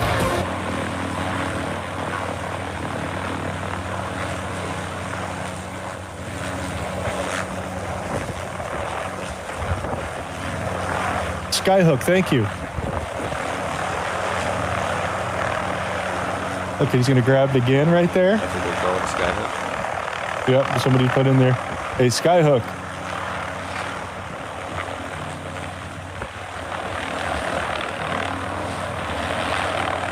Talk about concentration, dude. Like, we're out there playing video games, and this dude's out here pulling cables and stuff that could take down the whole crew right here. I just thought it was cool. He had to do it 3 times just to get it past this bar. Are you talented like that, Spaceshot? I could do it. I was pretty good at, what do you call it there? Operation. So I don't know if that would count. Okay, found another one that's a mechanic song. I thought it was very talented here. So here you go. You like that, Spaceshot? That's funny. That's talent. That is gross, dude. I'm talking about the song. Well, a little goofy, but yeah. A little goofy. All right. Yeah. So what do you do in the bathroom? Gross, dude.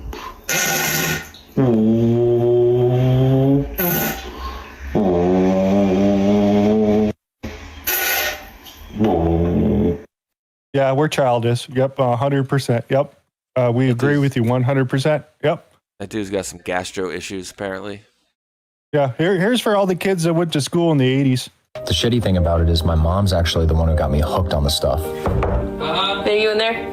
You got the phonics in there with you? No, babe, give me a couple minutes. I'll be out in a couple minutes. What is that? I've been hooked on phonics now since the mid-90s, and the worst part is having to sneak it around my wife. I'll be back in a bit, babe. I've been using about 6 or 7 times a day now. Folks will say hooked on phonics was just cute marketing, but this stuff actually fucked my life up. Belay? Fuck. The first time I ever said a word really good, I felt like I was flying. Been chasing that high ever since. The shitty thing about it is my mom's hooked on phonics worked for me. You remember that? Phonics worked for me. Oh, I do. You had it in grade school, right? Who else had hooked on phonics? I was hooked on phonics.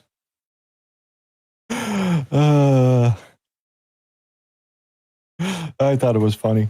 What else do we got for it? You could have seen that VR chat cosplay type, roulette thing. It's kind of like a chat roulette. You go through and you just surprise whoever you get. Yeah, like Omegle. I ran by this one. Be honest. Are you a fat chick in real life? We're chicks. Fat chicks? No. Brother, come on now. I think you're hooked up in the cable. What are you doing down there? Nah, so that's your cankle.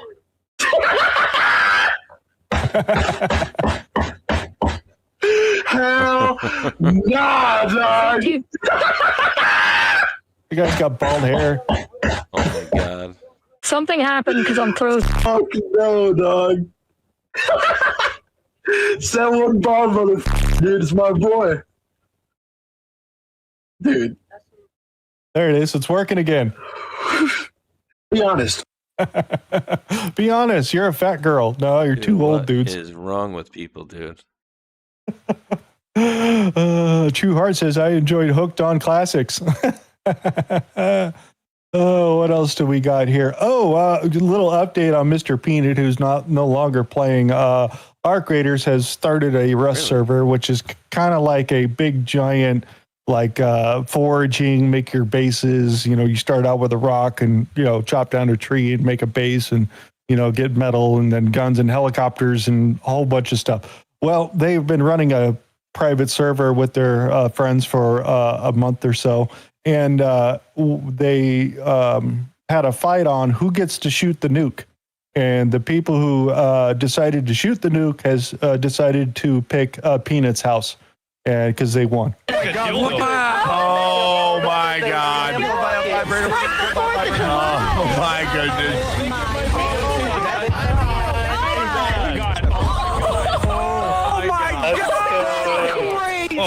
Crazy. Oh, man, that means Chili's I'm dead.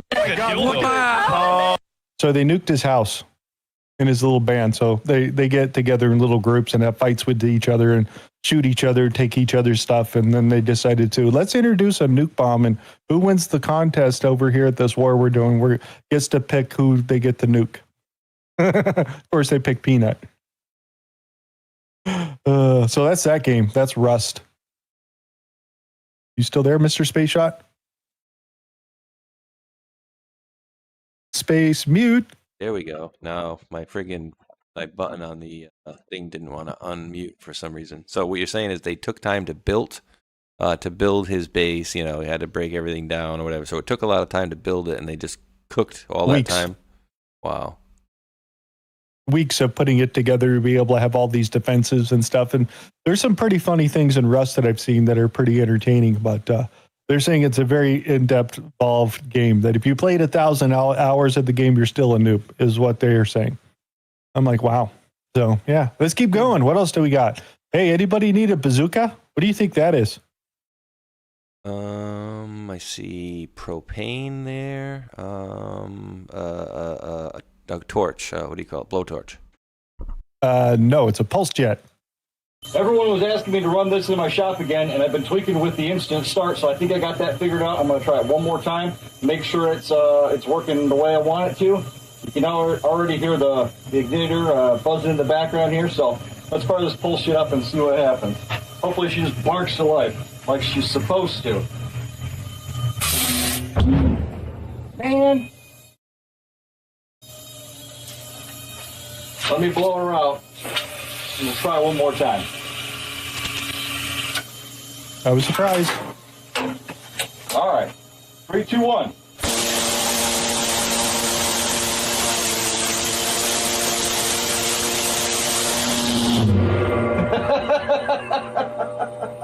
Yeah, I didn't expect that, but that's a pulse jet.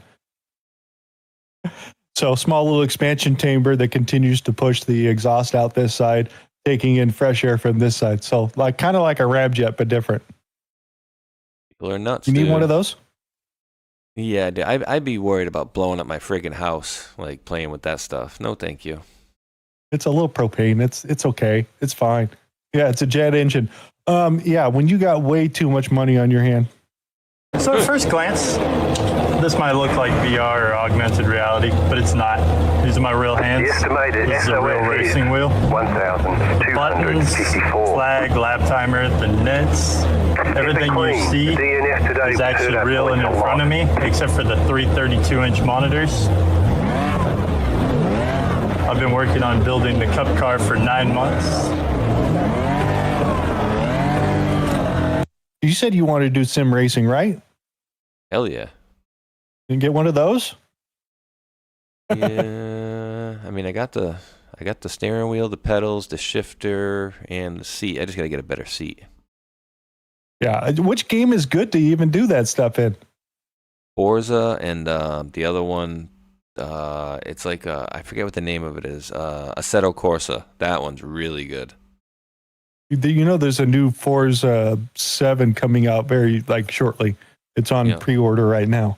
The thing I didn't like about Forza is the style of racing it has. It's still kind of arcadey type of thing, and I'm not a big fan. It's okay. I thought GTA's control over racing is better than what I see in Forza. This other one is called what again? Assetto Corsa. Is it? Yeah, dude. Is it better than Forza? Yeah, hold on. Let me get you a link. You tell me. I've heard of it, but I mean, if you played the game, you played Forza and the other one there, can you tell me the two difference on there? Because I feel like obviously Forza is a little bit more controlled and not as much freeform as you can get with the GTA thing and fly off the track and stuff like that, and be a little bit more out of control, like we used to play with Need for Speed, like that style game. Yeah, I just dropped you a link, and this guy's literally in a BMW drifting through the highway, and I don't think it can look more realistic than this, dude. It's super crazy. Well, I'm just more the driving. How's the driving? It's responsive, handling really good. Can you compare it? Can you compare it to Forza on the difference between the two? Yeah, it's much more responsive. Much more responsive, and the handling is so much better, in my opinion anyway. Some people might like the other one better, I don't know. When did this come out? It's been out for a while. They've been out for a really long time. Let me see if I can find you one guy. Yeah, this one right here, dude, is really cool. Has it got sound? Okay, I got it muted. You don't mind if we do the side quest chat, do you? Well, it's all fun here. There you go. This guy's doing, he's got a rig in his house, and he's doing like a Volkswagen Jetta.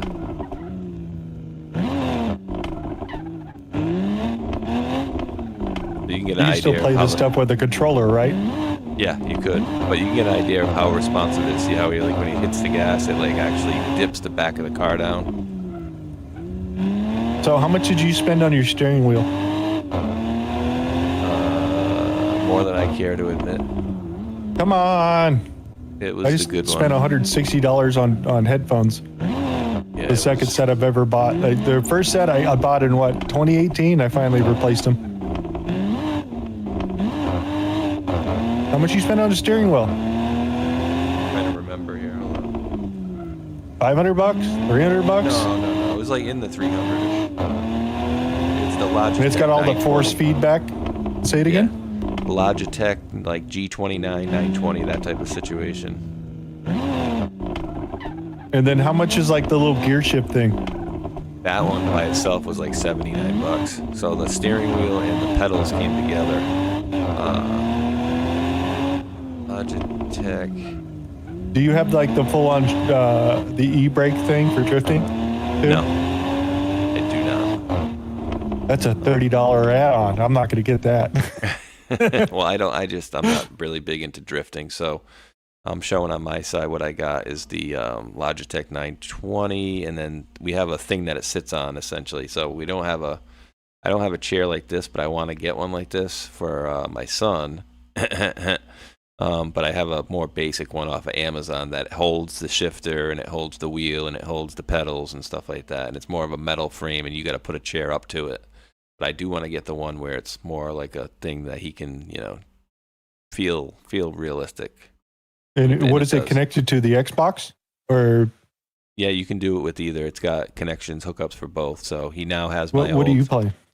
Well, we've been using it on the Xbox, but he, wants to do it up to the computer because now he has my old MSI. So he was like, "Oh, can we put it on there?" I'm like, "Yeah, it'd probably be a lot better." I said, "But once we finish all this move crap that we're doing in the next couple weeks, which will be weird. Move out, move in, move out, move in." Yeah, good luck with that whole situation. It's gonna be so much better though, like all around, so much better. Hardwoods, carpet's gonna be gone. Hardwoods everywhere. New paint, new everything. Oh yeah, with the upgrade and all that. What else are we getting into? What else do we got for you? Where did I leave off? Funny. Left up at that one. Oh, not that one.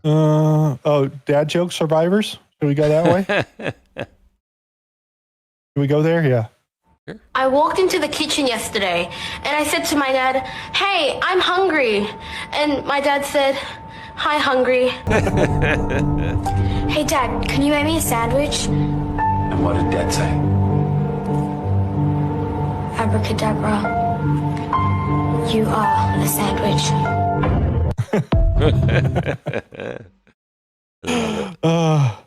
Dad jokes. Oh, I thought this is interesting. If you want to talk about gaming and whatnot, read that for everybody. According to the latest data from SteamDB, at least 120 Steam users own libraries containing 20,000 games or more. 3 collectors have surpassed 40,000 games.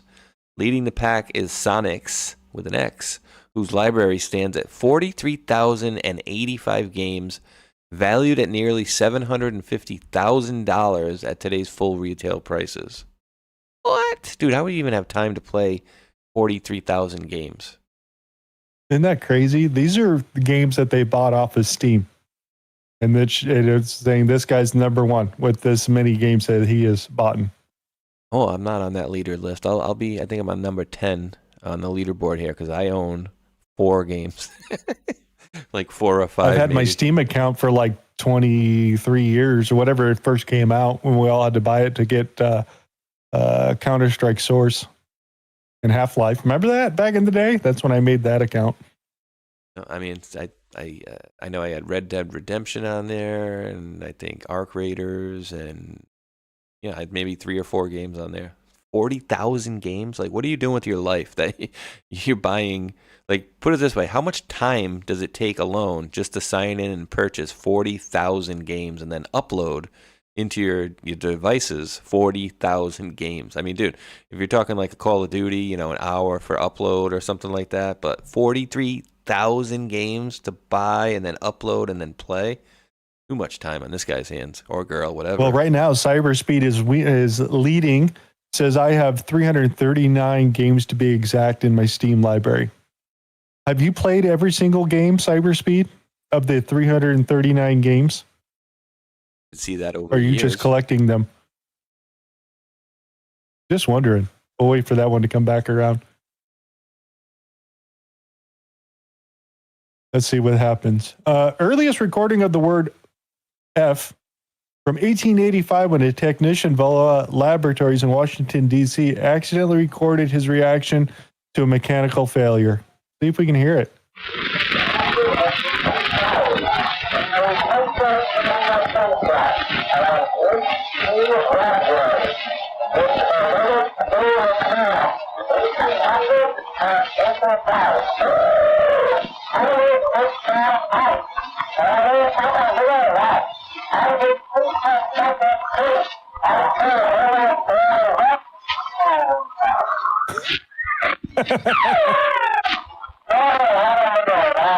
Did you see it?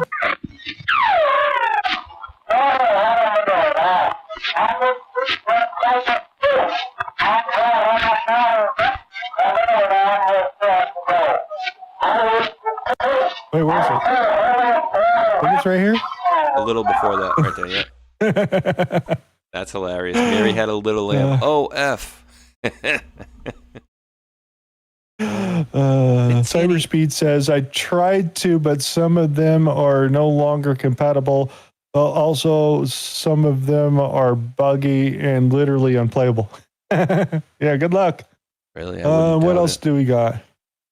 Oh, yeah. Watch out for those Chinese batteries and whatnot. You come rolling by in your little, what do they call them? Those scooters that everybody's buying now? Fucking guy. There, so just make sure you're paying attention to those old batteries lying around your house. Speaking of fire here. Wait, what? That was just like little old lithium batteries or something like that? The big battery pack style. They come in the scooters. Interesting. Now this is cool stuff right here, dude. This is what I'm like. I don't understand why we haven't had this for years. AI controlled, putting out the flame as it gets following closer. the fire, wherever it spreads, they're hitting that exact spot, not letting it build up.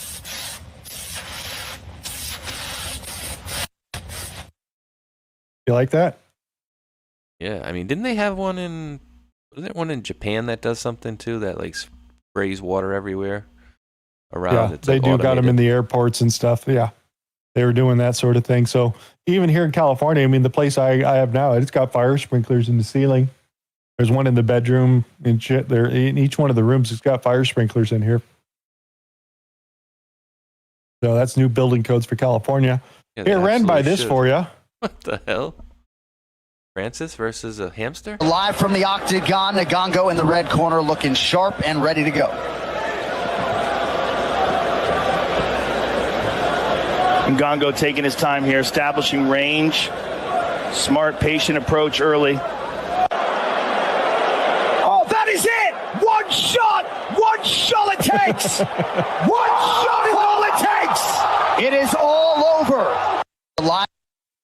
You like that? We go back to the slow mo. Oh, that is it. One shot it takes. I heard he had a weak chin. Friggin' hamster. He's like, I thought I was going to a Richard Gere festival. There's no smelly what here. Speaking of that, it's a non-toxic toy. I just found the video again. I got to share it with you if I find it. Slug assault. No, stop it. Big black thing. Hands up, motherfucker. Weapon. The rooster shooster. No, behave. Really, look. I'm watching it.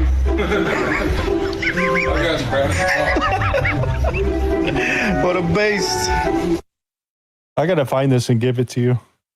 I think it shoots. It's supposed to shoot. It's like supposed to shoot flies with salt. Oh yeah.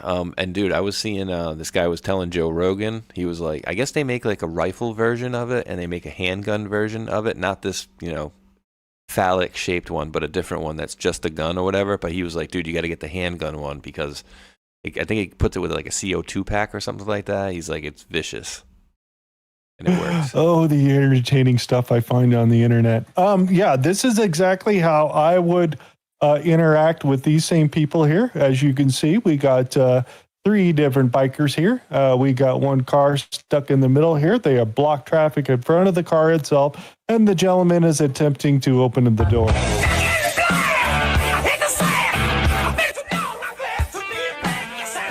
Yep, that's pretty much what I do too. Right over your shit. Hell yeah. And you wrecked your shit. Game of, you can't pass us, we're in a group or in a biker club, whatever, you can't pass us and all those sort of things. The problem is they don't do the same thing the gang members do. In the gang culture, they don't go take out somebody who's on the local block that saw somebody freaking do a drug deal and shit, because they're normal people. They don't play the game. But if somebody's ratting out in the hood, they're going to go take care of those people. The rioters over here are expecting the general public to adhere to their stupid rules about the way they're supposed to ride and don't pass anybody and those sort of things. And this is the way the general public should be respected to react to these types of situations, in my opinion, because these guys are wannabe, in my opinion. Here. Hell yeah. Thoughts? I mean, they gotta prove themselves to be, they got to try to make themselves seem like they're somebody. If you're doing that and you're attacking, a couple people in a Mercedes, then like, really, what are you doing with your life? Like, this is what you choose to do. Like, how about go out for a bike ride and have fun, right? No, I'm gonna be a big badass biker. No, I'm a badass. Like, no, you're not. Now really, your bike's effed up. Yeah, you're just a guy that's running with numbers. So give me 5 guys, and I'll go intimidate a couple people as well. You know what I mean? Like, how does that make you a tough guy if you got 5-6 people out there and you're going after like some guy and his wife in a car? Ooh, we big bad bikers. We need to attack, a guy and his wife by themselves. So yeah, it's just stupid. Hey, FAFO, right? He knew he wasn't worth it. So yeah, that's freaking great, dude. Just threw his hands up. Oh yeah, remember this? To understand this, how is it that you boys think referring to gay people as fags in today's world is acceptable? Because we're not referring to gay people. You can be gay and not be a fag. Yeah, a lot of fags aren't gay. I happen to be gay, boys. Do you think I'm a fag? Do you ride a big loud Harley and go up and down the streets ruining everyone's nice time? No. Then you're not a fag.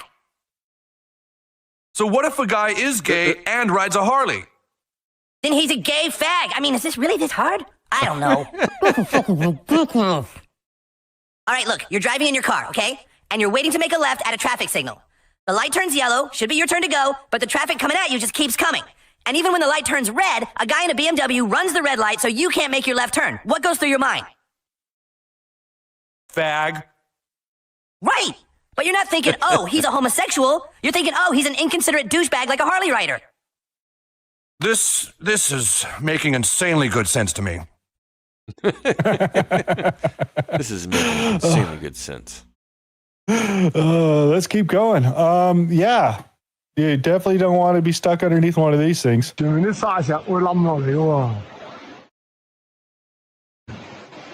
Wow.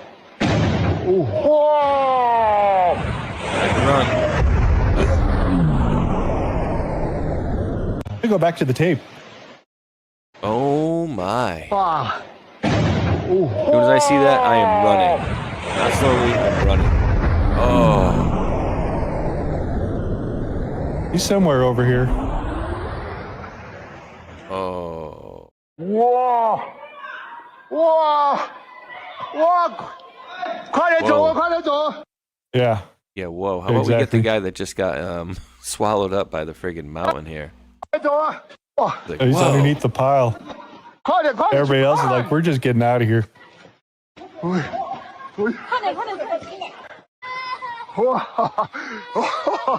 Run away, run away. He's over here laughing like, oh, that was, wow, we got out of there. Too bad about that guy, but Hey, you've seen those videos of the guy from Call of Duty that was doing the Ghost of Caldera when he'd play the game and he'd only use a knife? Oh, yeah. He was nasty. Okay, I found a new version of it. You ready?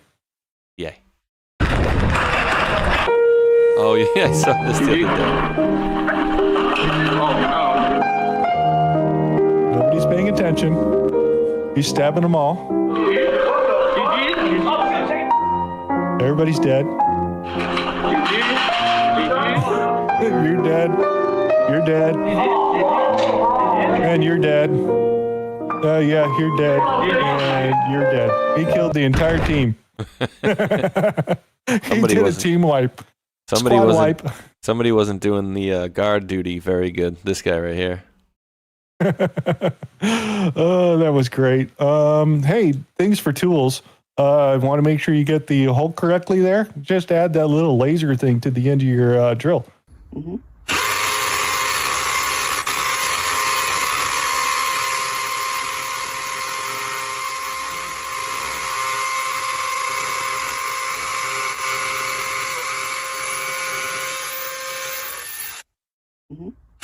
What do you think? Good idea? Bad idea? Yeah, I just don't know what it helps. I mean, if you can't drill a hole into a thing straight, then you shouldn't be drilling anything, really. But I get what sometimes you're off by a little bit. It's kind of hard to angle it. I've done plenty of holes, and little levels like that would be good. Normally, we're eyeballing it for the guy next to you. A little to the left here. There you go. Go for it. I get what they're doing there. Hulky, quick Rumble wallet for $8. Sure. Let me go take a look. Let me get the commercial thing here. My commercial jiffy that Bree made here. So we can cover this stuff up when we get it. We'll just do one of these. Give us about 30 seconds there, ladies and gentlemen. Let me refresh and... I'm short about 1,400. Nope, sorry, 1,570 viewers to get the big one. Yeah, me too. I'm down like 16,000-ish. So yeah, I can do a regular Rumble wallet or a regular Rumble wallet. Rumble wallet, sir. Let me refresh it here. Hitting button. Break for 30 seconds. I didn't change it, but apparently it changed on my screen. It moved to the left side. Now, it used to be on the right the whole time. Anyway. All right, guys, remember, they can freeze your accounts. They can shut off your cards. Lock you out of your own money overnight, as we've seen in the past. The banks don't protect you. They control you. That's why real financial freedom starts with ownership. Introducing Rumble Wallet, a non-custodial wallet built for people who refuse to give up control. And with Rumble Wallet, you don't just buy digital currency like Bitcoin and Tether. You can own Tether Gold, real gold, on the blockchain. And through Tether Gold, you get direct ownership of physical gold bars, each one of them fully allocated, verifiable by serial number, purity, and weight. This isn't paper gold. This isn't an IOU. This is real gold without bank vaults, storage fees, or gatekeepers.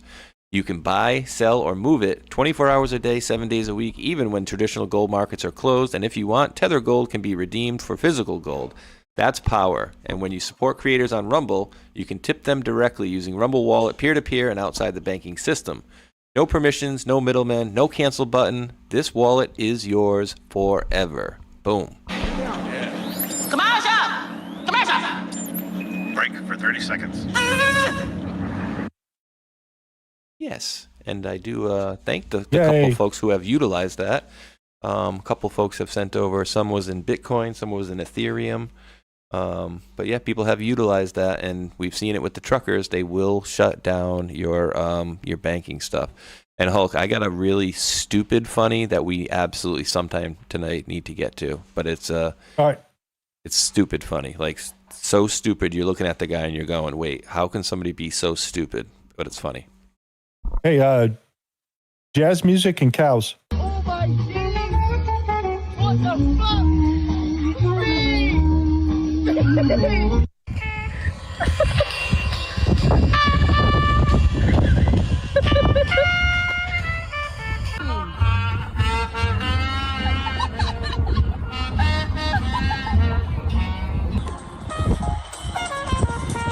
It's dancing.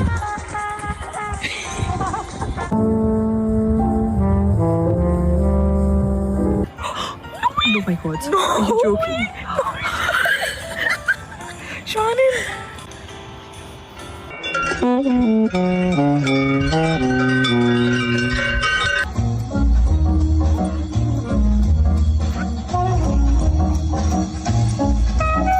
I'm gonna try this. I got cows down the street. Well, dude, try some Metallica at first. See some heavy metal, see if they come running up. And then, you know what I mean? Switch different genres and see. What did they start mosh pitting when I played Metallica? Play some Rage Against the Machine, see if you can see them like backing up and then like, you know, kicking the dirt with their paws and then ramming each other, going after each other. Boom. Killing in the name of. There we go. When you don't read the warning signs.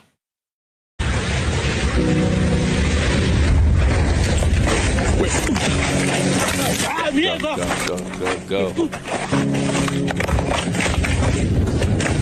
Are you running or falling? He's running. Oh.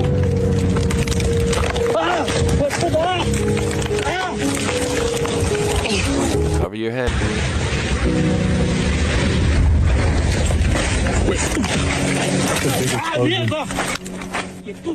Big explosion. A little too close, dude. Just a little too close. There's a big explosion on the mountain. I don't remember exactly where that was. Guatemalan volcano. There's the guy filming it from far away. You could see these guys up here. They start running down the mountain to the left. But yeah, close-up version was better. Anybody remember this website? Anybody? You remember this? Does anyone else remember Rotten.com? Rotten.com was a shock site that was active from 1996 to 2012. On the site, you could find anything from videos of real autopsies, crime scene photos, victims of natural disasters, genocide, and pretty much any other awful thing you could think of. The developers of this website rarely posted their own images or videos, and most of the content was actually shared by users of the site itself. And believe it or not, it was incredibly popular. When entering the site, you would see a very simple interface with a bunch of hyperlinks, some of which I had to blur out. The links never had any thumbnails next to them, and there were no hints about what you would see if a link was clicked. Most of the time, the only guess you would have about what the link would show you once you opened it was a one-line description, often disturbingly trying to be humorous about the circumstances behind that image or video. For example, under the title Swan Dive, you would find images of the people jumping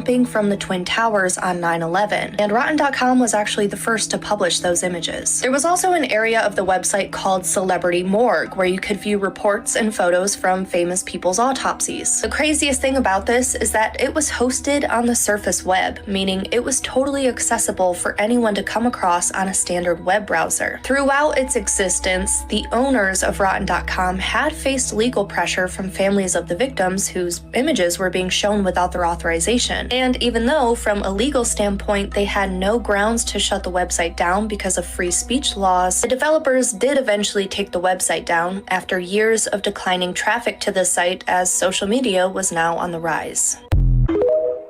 They were in competition with another site called bangedup.com. Not a porn site, but basically showing the same things you would see out there. Kind of like what was the other popular one that was out there that they shut down?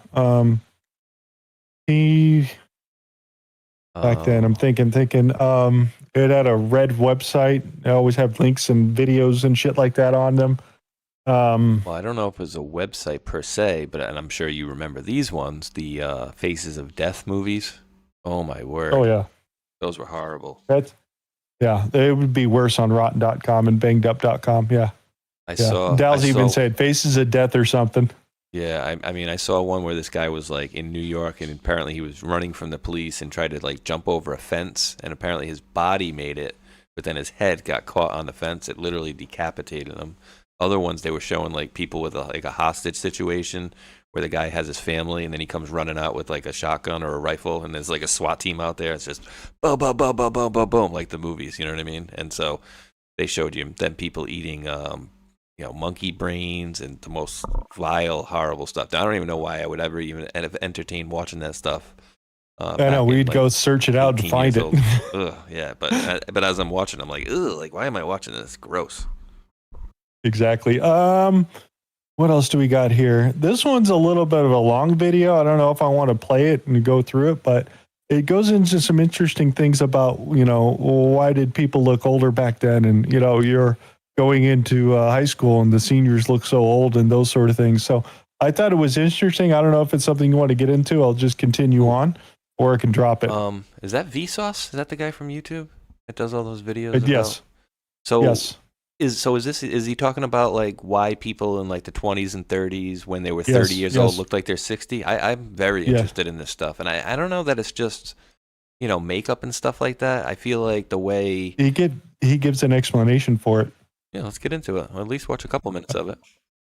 All right, here we go. At the age of 18, Carl Sagan looked like a teenager. But it doesn't take long in an old high school yearbook to find teenagers who look surprisingly old. These people are all in their 20s, but so are these people. This is Elizabeth Taylor when she was just 17. And here are some high school students from the 70s. Did people used to look older? Brandon McCarthy asked on Twitter, and evidence poured in. People shared photos of their parents in their early 20s, their dad at 21, their mom at 18 or 19, oh my God, their dad at 45. One user shared their husband at 27 and what his father looked like at 23. And there's pretty much an entire subculture around how old footballers looked decades ago. 24, 31, 33, 29, 27. It's not uncommon to think that there's something more grown up about the way people used to be, to look back and think that people seemed older at a younger age than they do now. Let's call it retrospective aging. It doesn't happen to everyone. People do not and never have aged similarly. And there's even the opposite observation that kids these days grow up too fast. But it's a popular question and subject of numerous memes. So, is it real? Or is it an illusion fueled by cherry-picked examples that feeds rosy nostalgia for a time when people were tough and didn't have it as easy as you kids have it now? Well, as it turns out, both. Humans today really are aging more slowly than their historic counterparts. Changes in lifestyle, nutrition, smoking habits, healthcare, early life conditions, and skincare, particularly the use of sunscreen, are a huge part of it. By comparing measures of metabolic, cardiovascular, inflammatory, kidney, liver, and lung function across time, researchers at Yale and USC have found that we are, in fact, staying younger for longer than we used to. So does that mean that 60 is the new 50? Almost. Their results suggest that between the early 90s and the late 2000s, 60 became the new 56. 40 became the new 37 and a half, and 20 became the new 19. Oh, also, During the last century, dentistry and orthodontics have played a huge cosmetic role in the kinds of faces we see in parts of the world. But interestingly, when faces in magazines are measured from the 1930s to today, the only significant change has been that across all ethnicities, the media is now exposing us to larger lips. Also, retroactive aging can occur over short time spans. When I was a freshman, the seniors in my high school seemed so old to me. But by the time I was a senior myself, I looked in the mirror and at my peers and I was like, we're them now, but we don't seem as old as they did. What's going on isn't just about bodies. First of all, the seniors I looked at when I was a freshman truly were older than me at that time. They graduated and went away. And later, when I was a senior, I saw myself as I was. But in my mind's eye, I saw the earlier seniors as they appeared to me when I was younger. Retrospective aging seems to also be about perspective. Illusion. Isn't that cool? It makes you think about it. Yeah, because we were all younger, before, early 20, before 20 or whatever. We thought the people in their late 40s and 50s were old. I don't feel that old yet, and I'm 50. I dropped a picture of a kid I graduated high school with. Kid looked like that since the 7th grade, and he could have bought beer for us at any time. Dude, he literally looked like that since the 7th grade, like never changing. Still to this day, he looks a little heavier, but exactly. Looks like that. he just finished his shift at the fast food restaurant as a manager late night. I'm telling you, dude. And the funny thing was, he was on the baseball team. He was pitching batting practice one time, and he was like, he was a big dude. He's like a big oaf, and he ended up throwing a pitch, and the kid hit the ball back, and it hit him right in the forehead, and it bounced in the air, and our shortstop actually caught it. And he was like, he thought it just like skimmed his hat. I'm like, dude, that was a direct shot off the top of your dome. It went literally bounced in the air like 30 feet, and the shortstop caught it. I'm like, you okay? He's like, what? Yeah, I think it just skimmed my hat. I'm like, no, that was a direct shot, dude. But yeah, it's just weird. And I've always found that, like, these people back in 1920, it's like, wait, what is that guy, like 60 years old? No, he's 25. Like, what? So it can't be just, because I mean, were they putting all the crap they were putting in the food and this, that, and the other? Because we have other things that we have to contend with, which are, radio waves, Wi-Fi waves, all these different waves we can't see around us, plus the stuff that they're putting in the food, which I'm guessing they probably weren't doing as badly years ago. And then you have to add in the products, right? Like, okay, facial cream. My grandmother, or my Nana, to be more accurate, she passed away at 94, dude. She had skin that was so beautiful and nice. And her whole secret, her whole life, only thing she ever used was oil of Olay. Oil of Olay lotion on her face.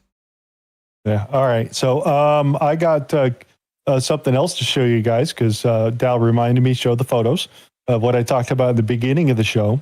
So we have an overload of cuteness for you.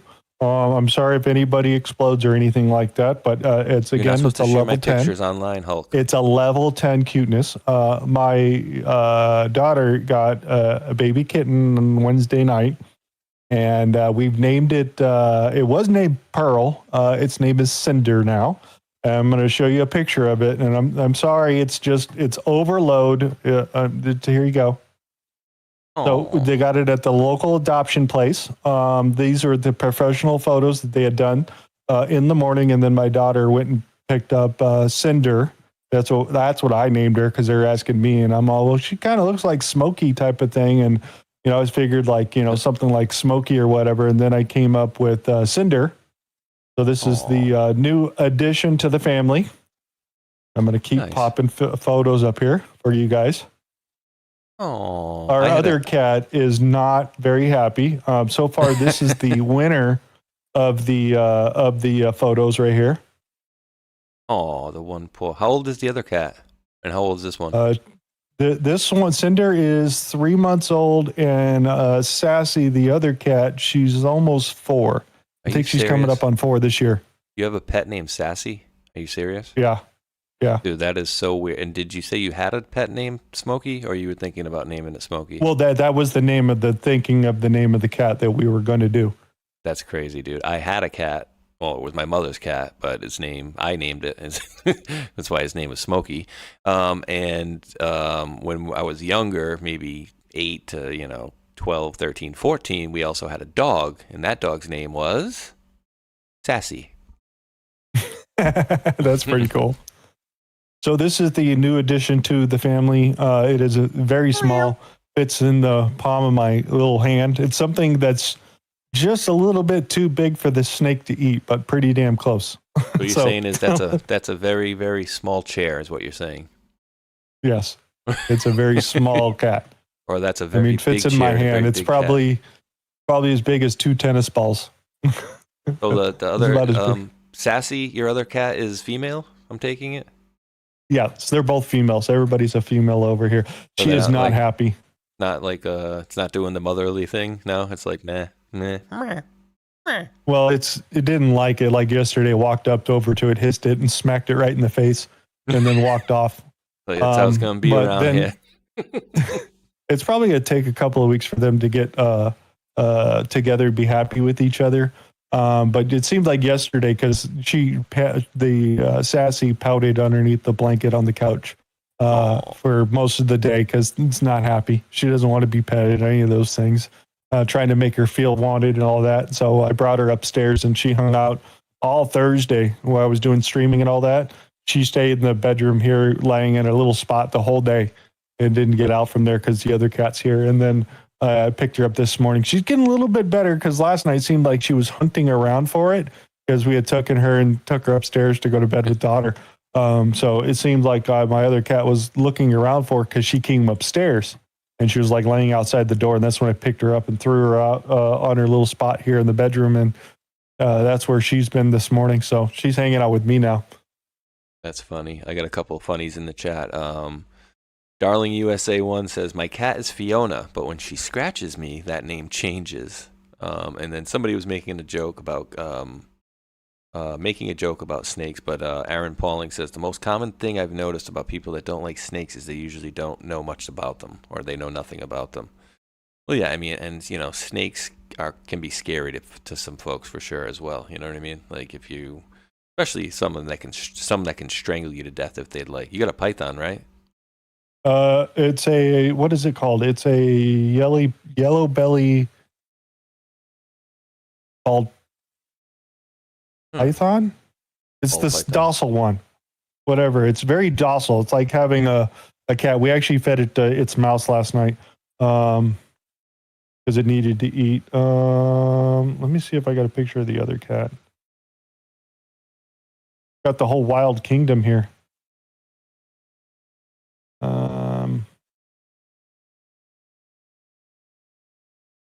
Got myself That's a the puff old. adder.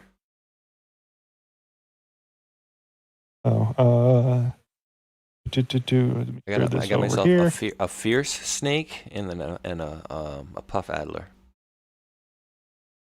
You know what a fierce snake is called? Oxyuranus microlepidus, the most venomous snake in the world that I've never heard of. Any videos right here? You ever heard of Here's a fierce my this is our current cat's reaction to the new little cat. A little sulky. A little salty.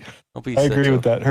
That's Sassy, and my son is the one that pointed out, hey, she's got a penis on her face. When when he was like 9 or 10, he pointed that out. So yeah, now we can't unsee it from then on. Where else are we going? We're gone off the rails on the edge of cuteness so far. Hope you guys like my family pet photos. Where are we at? We did that one. We got. How much time do you have? Pretty good. You're fine. You want to see what these people found in their attic that they're doing a restoration on? You mean they found fish in the attic? They found a bunch of stuff from World War II. It's pretty cool looking. 2 minutes long. Haddock. Yeah, let's do it. And like I said, dude, I got a couple funnies I want to get across too. So yeah, I got time. Yeah. We're partway through the kitchen reno, and we just found a bunch of tubes of paper. Yeah, there's a bunch of Coco. There's books up there? Guys, this is not... There's no way to get to these. He framed these into the house. Oh my word. Who's that?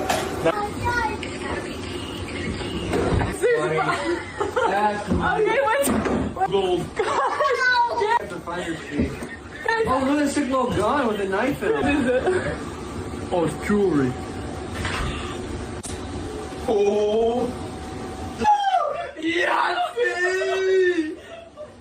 Hold on. This one's Where's Ian? We need Ian to look at our coins. down, buddy. More coins. We need someone... B for all we know. Well, this is World War I maps right here. Here, I'm going to go scrub to the end because they'd lay it all out here. Oh my god, dude. How much money just in that silver there? Oh my god. Dude, I'll take just that. Give me just that. See, these are from that book they pulled out. These are all the little lithographs and stuff that are inside that one book they pulled out from 1923. Damn. Money. The old money. 10. Dude, that's like jewelry. Old ass note. From that thing. Wow. Dude, so much money just sitting up there. I'm like, wow. Yeah, so I thought that was pretty cool with all the stuff that they had found that was in there. Yeah, guys doing guy stuff. You ready? Oh, no. This fucking thing ain't working. Okay. I'm just gonna... Oh, yeah, no. fucking... Yeah, that's fine. That's a good idea. What could go wrong? Let me heat that up a little. Get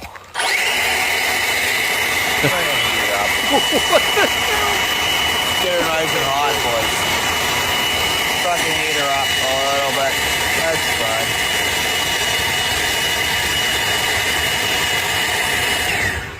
Maybe I shouldn't actually. Oh, fuck! Yeah, maybe. Yeah. Maybe you Guys doing guy stuff. Where's the other one? I gotta find the other one because it'll fit in here just perfect. Is that a bong made out of Obama's head? I don't know what you're talking about. Here we go. Here's the other side of that there. Boys doing boy stuff. Meanwhile, in Russia.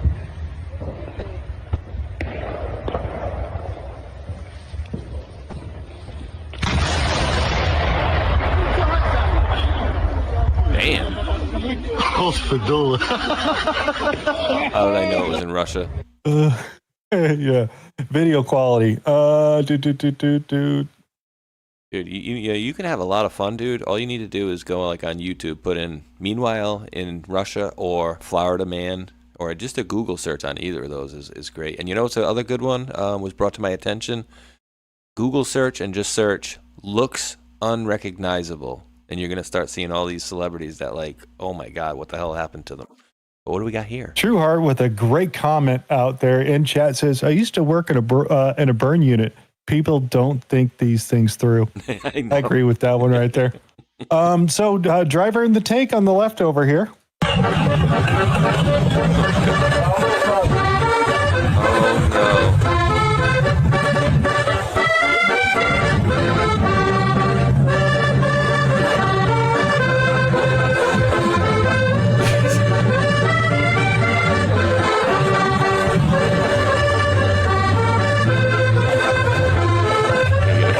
Strike later for polka. Just closes the lid. Hey, up she rises way. Yeah, that wasn't a smart idea, sir. Oh my god, no, that is not smart. And while I got the microphone, thank you very much to Durango Nibiru X over there for gifting 5 subscriptions to the Rumble channel. I greatly do appreciate that. Sir, I'm gonna say sir. That sounds like a very manly name. I could be wrong, but I'm just I'm gonna gender you. I'm looking for your funnies. Oh, okay. I'll get you the one down the bottom because this one is like it's so stupid, and then they explain it to the guy, and it's like, what the hell? Oh, I might have put it in my funnies. I don't think I might not have put it in your funny yet. Yeah, here we go. Copy link. Here we go. At the bottom in 3, 2, 1, and ding. They even explain it to this guy is the funniest part, and the best part of it is just a short, so These it can't be guys more than had 2 a- minutes. Genius idea to take a picture of their friend's phone and send that picture to him after he left and tell him he forgot his phone. So he's gonna come back? Oh, cool. How come you're back? My phone? What's my phone here? The text phone. Yeah. You text me my phone? Yeah. Well, Mark text you. Yeah, I texted you, yeah. Yes. What? Is it Can I have my phone?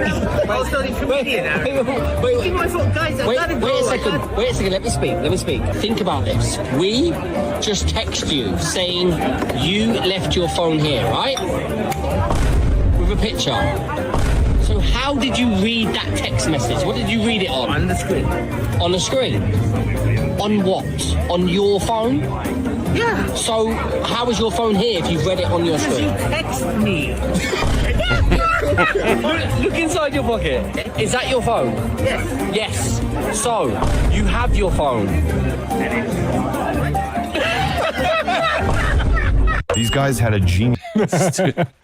Dude, I've seen even after you explained it to him, he's still like, yeah, here I am. Yep, you just said it. Yeah, so where's the phone? Like, he's a genius. Oh my God, that's just, stupidity. I did give you another one the other day, but I don't even, because it was so many days ago I sent it to you, so let me just skim watch it. Let's just do this. Let's just do this. We're going to get right here. I smoke it in the morning. Gives me the biggest vibe. No family should have to make, but whether or not they can pick up the prescription because they can't afford it will no longer be the case. Flying high. We know that there are roughly I couldn't find the one I was looking for. I had one they went on a full-on trip with Joe Rogan and shit like that. I couldn't find it. I went looking through my my likes. I know I got it somewhere, but I couldn't find it or I skipped it. But yeah, that was part of that. That ties into this one here because I didn't know the Credible Hulk had this. So let's just go there. Yeah. Orange sunshine. Acid, man. Oh God.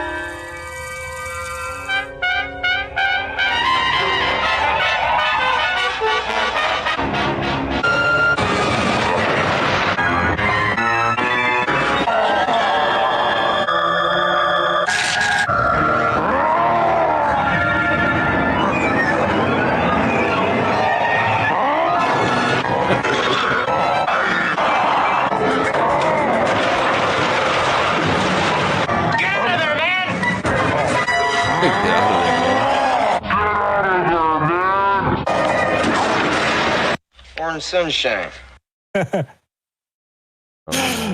Nancy Reagan just said, just say no. All right, Hulk. I do have you, because you like campers so much, the very bottom one here. Wait. Yeah, I'll get to that one, but here, one more. We're on the marijuana stuff. Who wants to hit from the Barack Obama? Hell yeah. Light is up. That's some artwork there, dude. Torch him up, dude. Yeah, and one more little here. It might be community noted, but I don't care. It just sounds cool.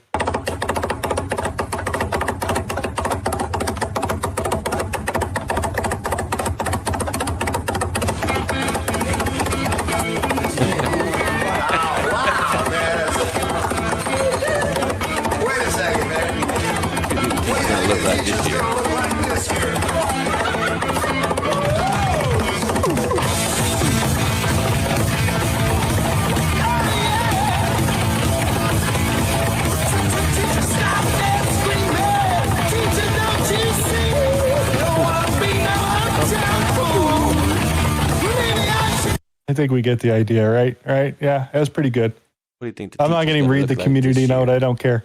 Let me get to yours. It's totally real. So the very bottom one, because you like campers so much, I don't know if you ever seen a turbo camper. Yeah,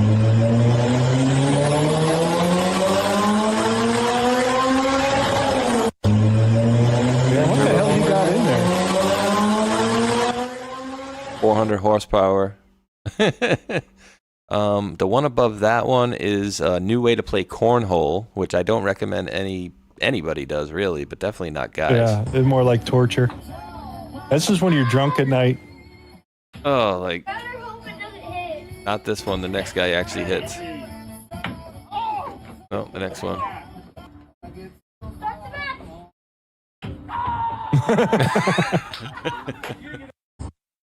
We got to see that last little part again. Wait, we got to go back to the win. Oh God. No, thank you. Right in the mommy and daddy button. What else do I got for you here? We already did that. Just quickly, Secretary Duffy of the FAA.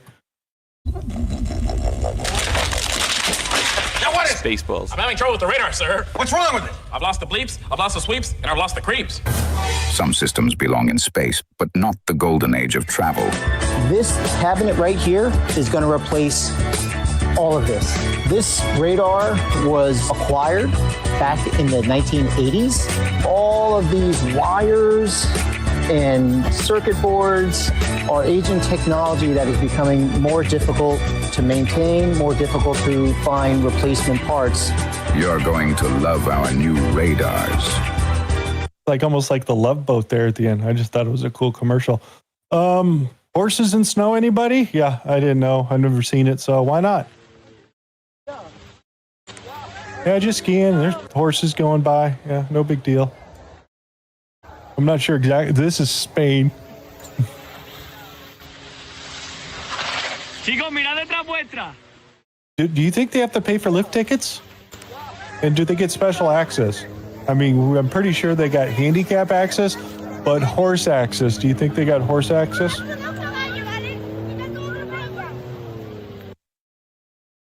There's your 4 horsemen right there, Dal. What else do we got in here? That was Oklahoma. Oh, yeah. You remember making those little angled little sound makers? You'd flip them and they make that loud pop noise when you folded your piece of paper into a little triangle here.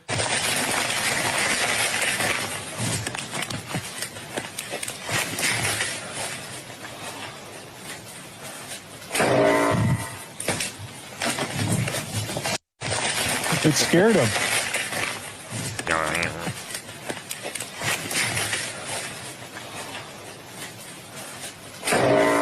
You blinked, dude. Yeah. Come on, stop. There we go. Dude, it's somewhat related, Hulk. But have you ever seen? I'm not sure if it's like any regular kind of shrimp, but it might be a conch or a different kind of shrimp. But the way that they attack other animals, they flip their fin the ones super that, quick. Yeah, I've seen those. The snapping shrimp or whatever they're called. Yeah, it makes fancy like a something bubble, or other. But they say that bubble is like an explosion in water, and so when they flip that thing up super fast, it makes a bubble, and then wherever that thing hits, it's almost like a friggin' missile hitting it. Yep. Crazy. Especially when it collapses down. Kilauea is killing it. So you can have new beachfront property in Hawaii here shortly, as that's going along here. You don't get burnt by it was spewing up magma. It was going up like 2,400 feet like a couple of days ago. So this thing's going off. What else do we got? Hey, Tesla.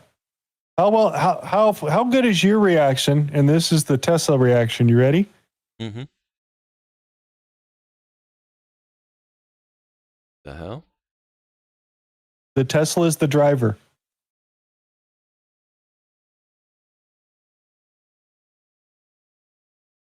That's cool. They definitely run it through some vigorous tests, apparently. Yeah, especially when you come over the hill and there's somebody in the oncoming traffic and the Tesla decides to go between the two. You know, I always wondered about these things, Hulk, as far as like... Look at that. What about like That's sensors? where the Tesla decides. It's crazy. Well, I'm thinking about... I always worry about like sensors. What if you get like a bunch of mud on a couple sensors and it might start acting a little weird? Or I wonder if they have other sensors to, you know, kind of... that would cover if, say, if one of them got splattered, then another one can kind of take up for that area or whatever. But that's always been my concern is like, you know, because it's all working on visuals of what it's seeing, but if what it's seeing isn't correct, it could be very dangerous. Yeah, so that's why they also came out and said hardware level 3 on the Teslas will not get full self-driving mode, period. It can't handle it, and you will need to get a discount on your new Tesla to get the revision 4 hardware. They can run full FSD out there, but the system's smart enough that it has problems, seeing stuff. It will not enable full self-driving mode. It'll be assisted there at that point, which means you got to hold on to the steering wheel. But all the new Tesla cyber cabs are coming out. They just started production on those, and they don't have a steering wheel on them whatsoever. You go get in a cyber cab, there's 4 seats. It's made for luxury. They're large, and there's no way to autonomously control the vehicle if it's ever out of control, period. Good luck. And if you're Waymo, then you use the Indian drivers in a different country. And guys, just really quickly, I didn't get to see anything, guys, but so aesthetically, just please, I will take a look at the chat. Let me know if you guys like this right here, how it looks with no trim, or if you guys like the covered up trim. Usually I would do that just to cover up the tabs and stuff, but those are off the screen now. So again, trim or no trim, you guys like it? Trim or no trim? Nice and easy. But go ahead, Hulk, sorry. And Hulk, I do have one more. It's not a funny, but it's actually one topic in there that we've discussed that they found more of recently. So we'll get to that later. Hey, Mom, what'd you do in the 90s? Yeah, wait a minute. Get it how you live it. 10 toes in when we standing on business. I'm a big stepper. Underground methods. Top notch horse. Get the most that the less are. That's softball player for sure, dude. Wow. That's talent. She definitely was a college ball player for sure. I can't even do that. That's just, dude. That. What the fuck, dude? I played baseball for a good 10, 12 years and I was a very good batter, and I never even attempted stuff like that, dude. Did you drop the next one? I think it's at. Hold on, it might be. I got Roadster. Roadster's the last one. It's above the turbo camper. Oh wait, no, hold on. Did I? It's 2 above it. No, that. I'll drop it at the bottom. There you go. There you go. Very bottom now. Bing. Like a back of a truck. Oh, that's newsy stuff. We'll get back to that. We'll keep doing. We'll keep doing that. Who needs a trailer? Who needs a trailer? You ready? For account purposes only, we do not condone any of the storylines depicted. What do you think? You want to see it? You want to see it, guys? I love it. Put it on your movies? We grew up on it and love it. What is it? Goose Grazios 1143 on YouTube says hard pass on China Cena. And he did learn Chinese to go over there and do some stuff. And I put my Rumble. It's Mandarin. Link. Mandarin, yeah. Oh, yeah, that's right. He learned Mandarin Chinese. I put my Rumble link in there, guys, and I'll put it in the chat below. Whether you're going to go over there and watch on Rumble, please give me a follow, because you might just see poof one day. I might not be on here. And again, if you guys are noticing, well, Hulk and Spaceshot were talking about one thing, and it kind of seems like that scene didn't lead into that scene, and it looks like maybe they cut something out of the video. That's more than likely what happened, because YouTube is, what's that word, Hulk? What? Asshole. And they play games with us. So if you guys want the full videos and full shows, you can go over to pilled.net and thefoxhole.app, and of course Rumble. So I'll put both of those links in there. Come see us afterwards, and make sure to leave some comments in the chat and whatnot. All that good stuff. That's for YouTube. Okay, so we're just going to check in with America and just see how everything's doing and going on. And again, we always check in with the local workers, the hard workers, and see how the world is doing.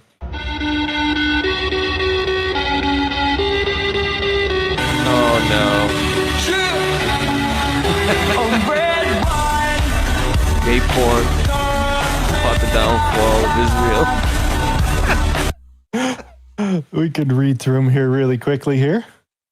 Pee, poop, hide from work. What is that? TikTok, porn. Oh yeah, TikTok. And somebody put plotting porn. The downfall of Israel. Well, it looks like somebody put porn, and then somebody above it wrote gay, and then somebody wrote hell yeah next to it. Jotos. What's Jotos? Is that Spanish for something? Jotos? Deranged Nibiru also dropped 5 subscriptions over there on the Hulkanator side. We appreciate that very much. Hope you don't get that one. You get this one. Thank you for getting involved. Every little piece helps. It is much appreciated. Or Durango Nibiru X also gave 5 subscriptions. Durango, whatever. I thought you were hooked on phonics, bro. I thought you were hooked on phonics. Hooks on crack work for me. That was that, and I am spun out of stuff. Do I have anything else? Sure you do. Yeah.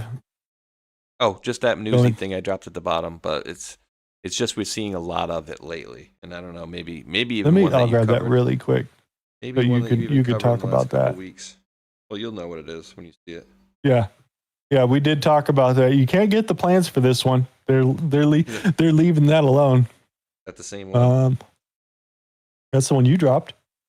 No, I mean, yeah, like, did we cover this same one in the last couple of weeks, or is this a separate one? This is Toronto, it looks like, so. I didn't throw it in my shuffle, but that was Toronto's thing. I'm going through my list of things to see if there's anything else cool in here. I always got plenty. Oh, I found it. I freaking found it. I found it. This is the one I was looking for the longest, and I had just run across it. So again, the drug thing, the whole marijuana thing, and then we had Joe Rogan come in, talk about the special drug to help out with the veterans and PTSD and whatnot there, and fix brain issues. And here we go. We're just going to rip the Band-Aid off of this one. You ready? Yes. Let me make sure I got the volume up a little bit. I was laughing. My entire schedule today, all right, sweetheart? Me and the boys are going to try these psychedelics. All right, open wide, fellas, and get ready for the journey of a lifetime.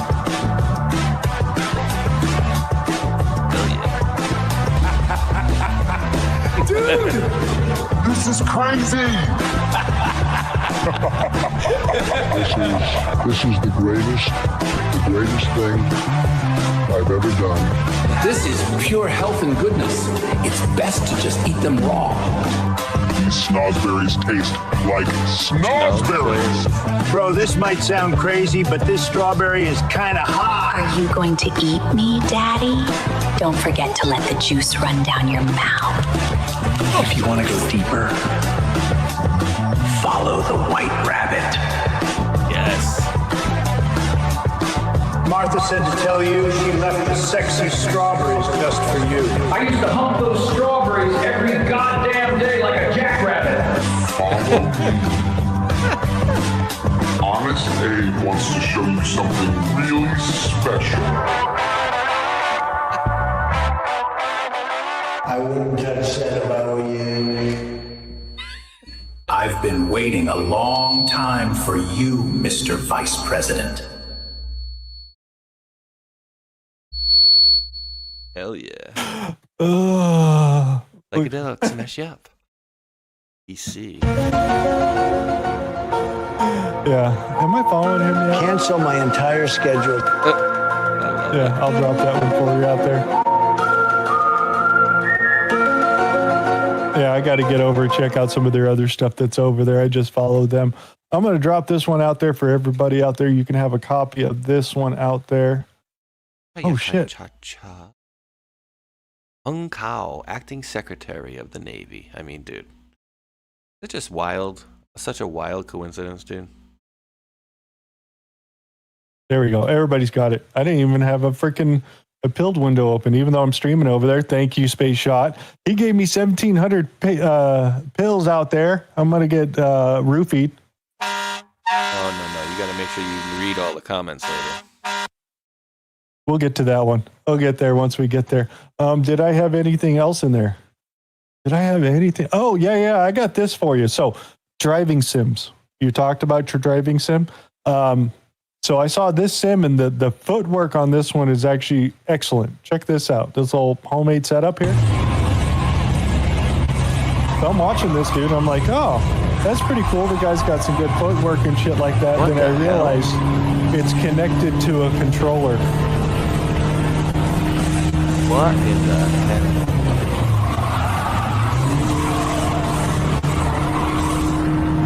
So gas, brake, the whole thing. Yeah, the steering wheel is just like right here. It looks like it's the rod. It's the left joystick will do the steering. Yeah. Yeah, It's see? on a wire, but what's the wire connected to? Is that a pedal? The steering wheel. That's the steering wheel, and he's got gas and brake right there. Yeah, some of these guys' setups are freaking great, dude. That's talent, sir. Oh, when your bathroom's so dirty, you need a laser to clean it. These are cool. Dude,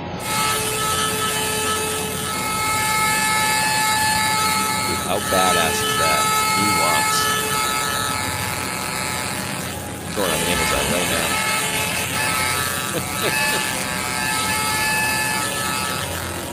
He has to go back and cook off whatever crap's on there, dude.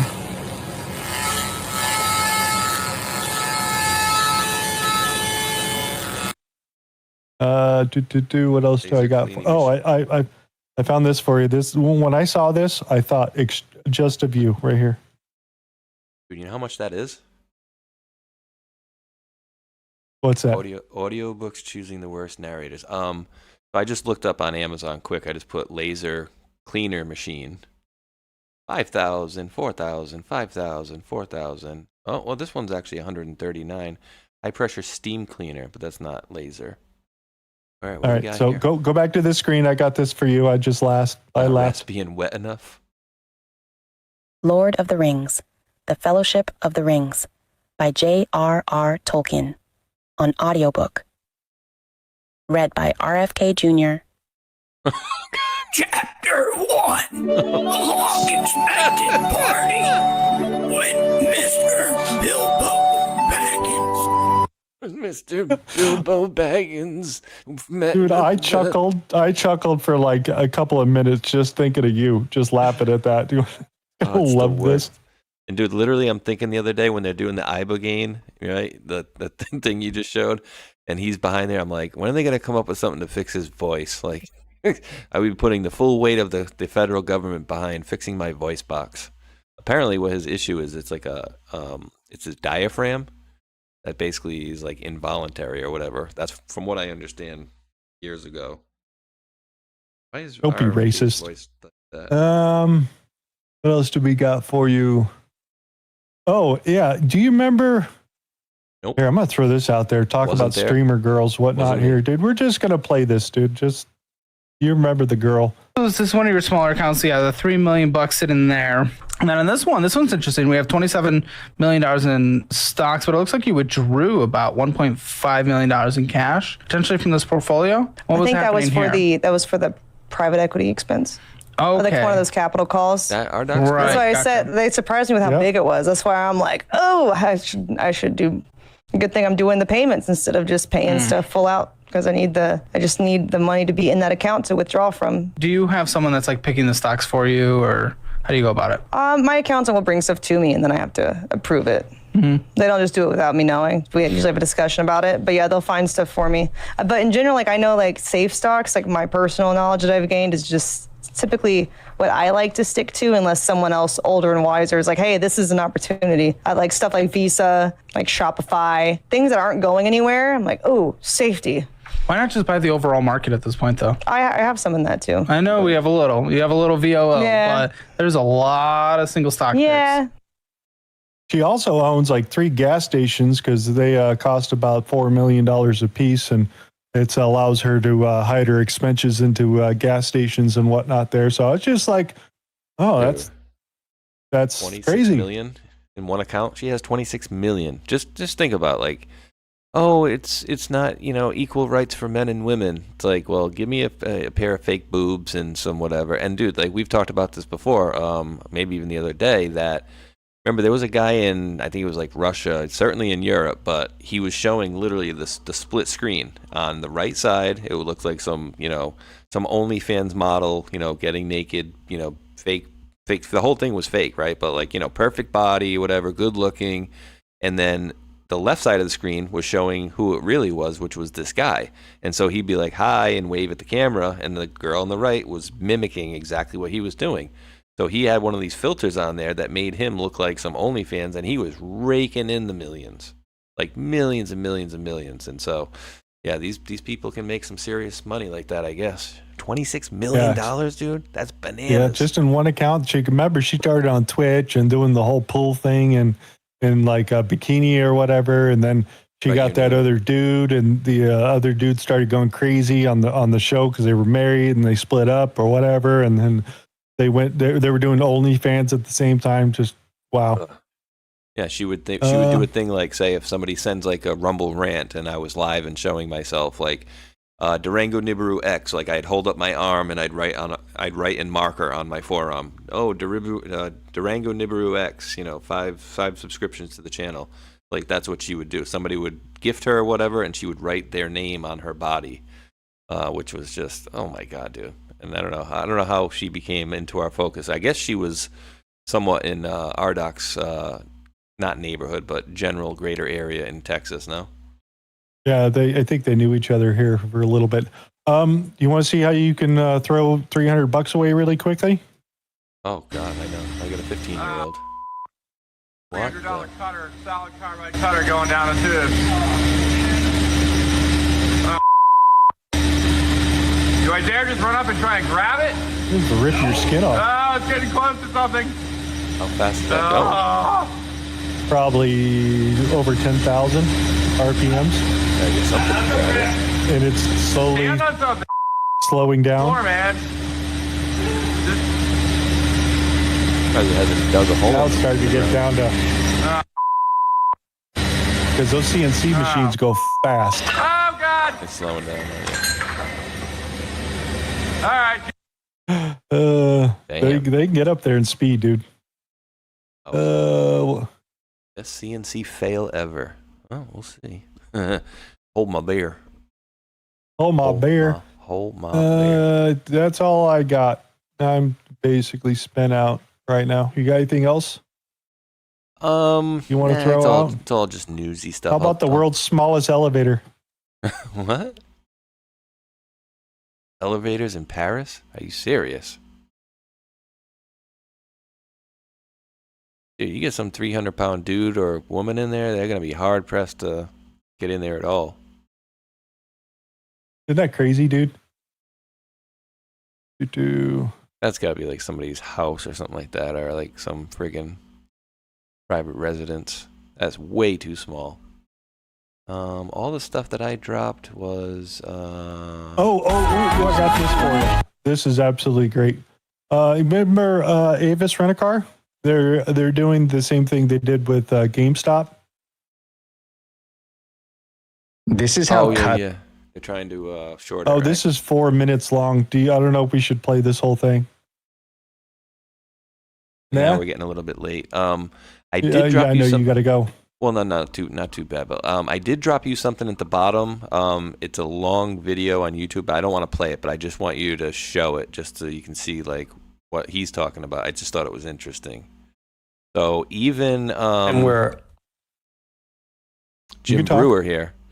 So Jim Brewer, this was like yesterday or the day before, he came out and he started talking about. He's like, yeah, I don't even want to do this, whatever. But give me 30 seconds. I'll be right back. Absolutely. He starts talking about Junior, right? So he goes through all these weird things, talking about JFK Jr. and whatnot. So without getting, a copyright strike or anything like that, I can show his transcript. Here we go. So so both sides can hear it or whatever. So he said, there's a time where I did so much research on JFK Jr. I'm convinced, and I hate saying it, I don't want to look like a real whatever. I already do, but I don't care. I'm just being honest, where he faked his death. He says, because this is the ones I used to spend time with, and again, I don't encourage you to start jumping into this, but anyway, who believes that stuff? All right, so for instance, first of all, his father is the biggest, most famous, president. You would say George Washington, whatever. Kennedys are up there, everyone.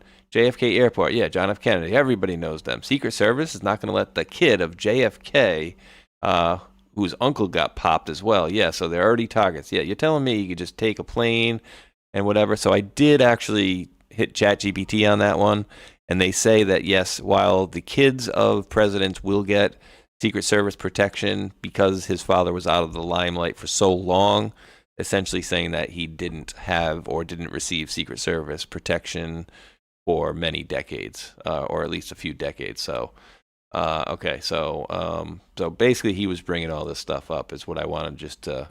I'm back.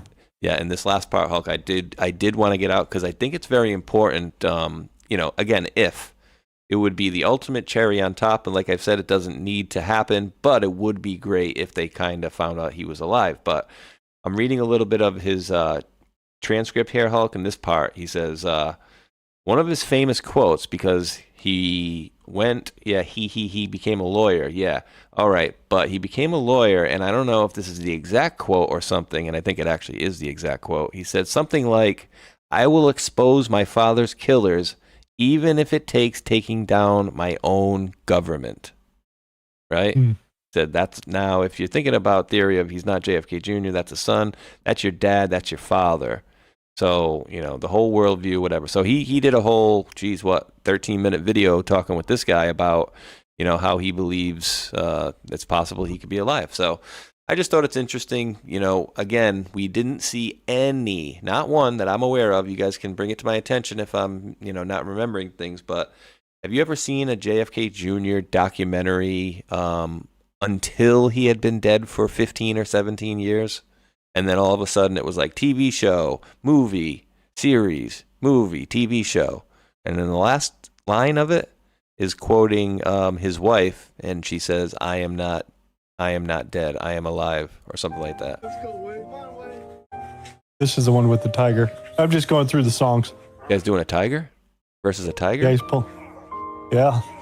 Damn. I want to see Brian So Shaw. probably the tiger's sitting down right there, probably. Yeah, pulling on it. Wow. I want to see Brian Tug of Shaw war. versus one of those guys, dude. He was a beast. We got to do music, guys. All right, go do your music thing. I might do a kids guide while you're doing the music, because I definitely need to be there to hear your you read your thank yous in a minute. You're so mean. What kind of kids guide? Oh, you got enough for that one? Well, that one's 750 people. So I'll mute so you guys don't hear me here, but I'll be back in 35, 40 seconds. But let the folks know what we're dealing with as far as, or do we need some more Dominion help? Oh, yeah. Start voting, guys. Now is the time. Go hit up the votes there, boys and girls. I'm going to hit one of these things up here really quickly as Mr. Hulkanator is going through the old songs. All right. Parents, real talk for a second. America's about to hit a huge milestone. We're coming up on America's 250th birthday. 250 years of freedom, grit, sacrifice, and the greatest experiment in self-government the world has ever seen. This is the perfect moment to help your kids understand why this country matters. It's not just fireworks and hot dogs, but the real story behind it all. There's a free guide called The Kid's Guide to America's 250th Birthday, and honestly, it's a great way to introduce kids to how America began, who the founding fathers were, what they risked, and why the ideas they fought for still matter today. This guide sends kids back to the day, or back to the moment when brave men signed the Declaration of Independence, knowing full well they were risking their lives for freedom. It breaks it all down in a way kids can actually understand and enjoy without watering it down or turning it into boring schoolwork. And if you care about raising kids who know where this country came from and why it's worth preserving, this is something you'll want to grab. The best part, completely free with this special offer. You just need to pay $2 for shipping and handling. Head over to freeusabirthday.com. That's freeusabirthday.com. And the Kids Guide to America's 250th Birthday for your kids today. Remember, guys, America's story matters. Make sure the next generation knows it. Boom. Commercial. Commercial break. Ooh, whose snake is that? Back, Mr. Hulkanator. Hi. What are we looking at? Whose snake is? That's a snake. Let's see your snake. I want to see your snake. What kind of snake is that? I don't know, dude, but that's a dark color, I think. Let me see if I got updated snake pictures. What kind, Dal? Put in the comments there. And it says wait for it. Looks like there's another one. Hold on. I gotta search. I'm really bad with snakes. I couldn't tell you. You know, I could tell you a cobra, king cobra, or something like that. But other than that, I don't know. Let me see. I need to go back in the chat and see if anybody mentioned the trim or not. If they like the trim, they don't like the trim. Because I want it to be a good experience for you guys watching. This is an older picture, not a newer picture, but I think it will work. Oop. Doom. Where did I drop that thing? E-Star Boy. Zero Phonics. There you go. Oh, Michael That's Jackson's our got a movie. Oh, that's right. You got the white one. Is it shedding halfway there or no? It sheds every probably 2 months or so. And this orange is bright orange, and this white is like a brilliant white, like whiter than your t-shirt. Like it's the most purest white I've ever seen. And that orange is really super orange. She's That's what 2 years old now? So she's probably 6.5 feet long. So the color flakes off? The color part and flakes off to the No. white, and then the white gains the color back, or it stays like that always? It stays like that the whole time. It just peels the top layer of the skin off, like almost like a fingernail or whatever. That's what it looks like. So there's no color in the shed when it comes off. Just So the white pattern. part, the white part won't shed? No, the whole thing sheds, but when the shed comes off, there's no color on the skin, on the part that comes off, the dried dead skin or scales or whatever you want to call it. That's not color. The color stays here. It just becomes brighter.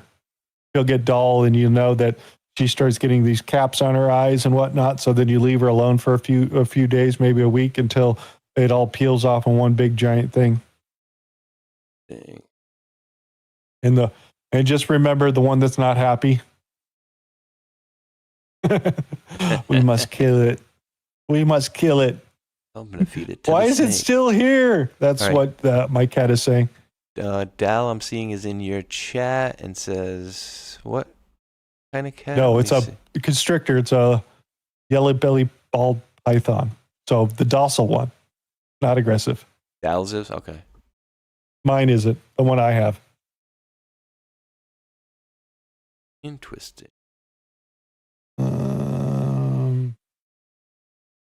Is that one yours? Is you, Dal? You actually own this? That's what I'm saying. I think that is. But what kind is that one? I don't know. I'm in your chat. So Dal, please put in the bottom of Hulk's chat what kind of snake is yours, or the one that you posted, please. Because I just It does look like a python style head. Yeah, I don't know. Like I said, Because it's not. I don't think it doesn't look like a boa constrictor. Those are the ones that can be a little aggressive. Oh, you Dal gotta be said, careful nope, with don't those. own it. Nope, don't own it. All right, so we got 3 on Rise Records. Spirit Barks, Jaded. 2 on Nirvana. Guitar Hero for 4. A single on Godzilla. Blue Oyster Cult, another single on Collective Soul. And 4, we got a tie between The Clash and the other one. You need me to be JD Vance? This one, Guitar Hero. All right, hold on. I'm going to be Robin JD. Tower, or sorry, Robin Tower Bridge of the Site, 1971 UK TV appearance. Not familiar with that gentleman. They got 4. I'm going to listen to a little here, and then I'm going to put my JD Vance vote in. Your 51st vote. Is that what you're saying? Unless people start voting here shortly. Robin Tower sounds like a slower, like a Jimi Hendrix type of jam. Not bad. What's the other one? Oh, you've heard this song. Rock the Casbah. Rock the Casbah. I mean, I do think like that's that that song song. better, but I don't want to vote against Did we go 80s? Oh, it's got 5 already, so it won. I literally just clicked it. You saw it and then went to it. I was about to click 5 on the other one, but I like that song a little bit better anyways. The other one just was like, wasn't a bad song, but just sounded kind of like a Jimi Hendrix song, but a little older, like but slow. Lower. But you got some thank yous to thank, and I think I gotta. Oh God, you're waiting for this. All right, we're gonna start off at the top over here for Boys Blanc 89. Wow. Gifted the can. Cheers! It's my birthday. Happy birthday, sir. Hey, Terry, blah blanc. Happy birthday, Terry. Lizzie B with a cookie. Lizzie B with another cookie. Pete Quest with a cookie. Sean Joe with a cookie. Sean Joe with another cookie. Curious Cat with a cookie. Spaceshot 76 donated 1,700 gold pills. I have a secret crush on Spaceshot, which is now public. Yay, I'm gay. Don't tell my wife I'm gay. She'll be pissed.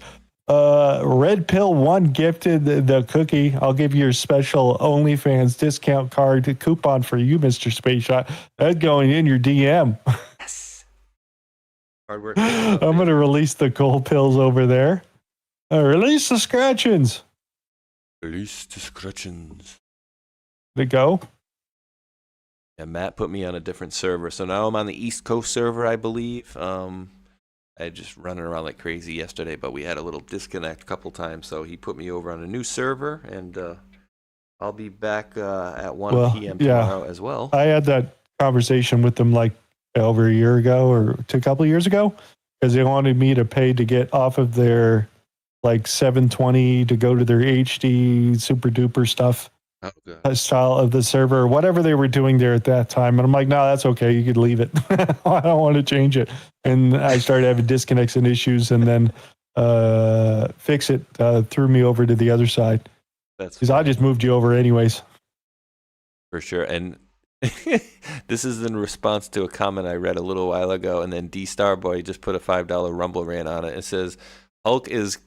And this is I think this is somewhat of the problem sometimes. He says Hulk is, quote, cooked on phonics. Just because I smoked the book doesn't mean I actually learned anything. Who says smoking marijuana and reading is difficult? Dude, that's I'm doing fine this morning. What are you talking about? Dude, you know what you do really? Seriously, one time? Because people, obviously, I smoke at nighttime and whatever, but like, if I was to attempt to do a show high, it would just be an absolute train wreck. So maybe I should do that one time. Maybe I'll do like a premium. Spaceshot baked out of his mind trying to run a live stream. Oh wait, what was I just talking about? Something like that.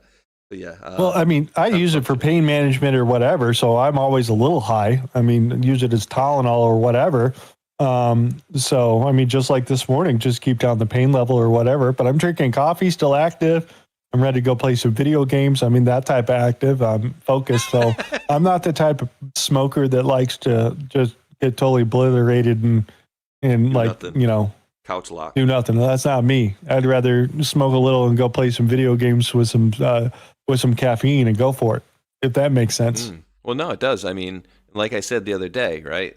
I think, marijuana gets a bad rap, and, it's the gateway drug, and yeah, probably it is, right? And, but, it's just going to make you lazy. Well, if you're generally a lazy person, sure it is. It's going to make you want to do nothing but sit on the couch, watch TV, maybe just play some video games, eat some candy or whatever. But if you're a person that's active and out and, you're doing projects and stuff like that, you're going to continue to be the same person. It's just going to kind of elevate whatever you normally do. So, the whole thing is just, it's just going to make you sit on the couch and do nothing. No, that's not really how I've seen things. I've seen very active people that smoke all damn day that do more things than 5 people I know. But then I've also seen people on the other side that, sit on the couch and do nothing all day. So, I think it amplifies what's already there pretty much. I could be wrong.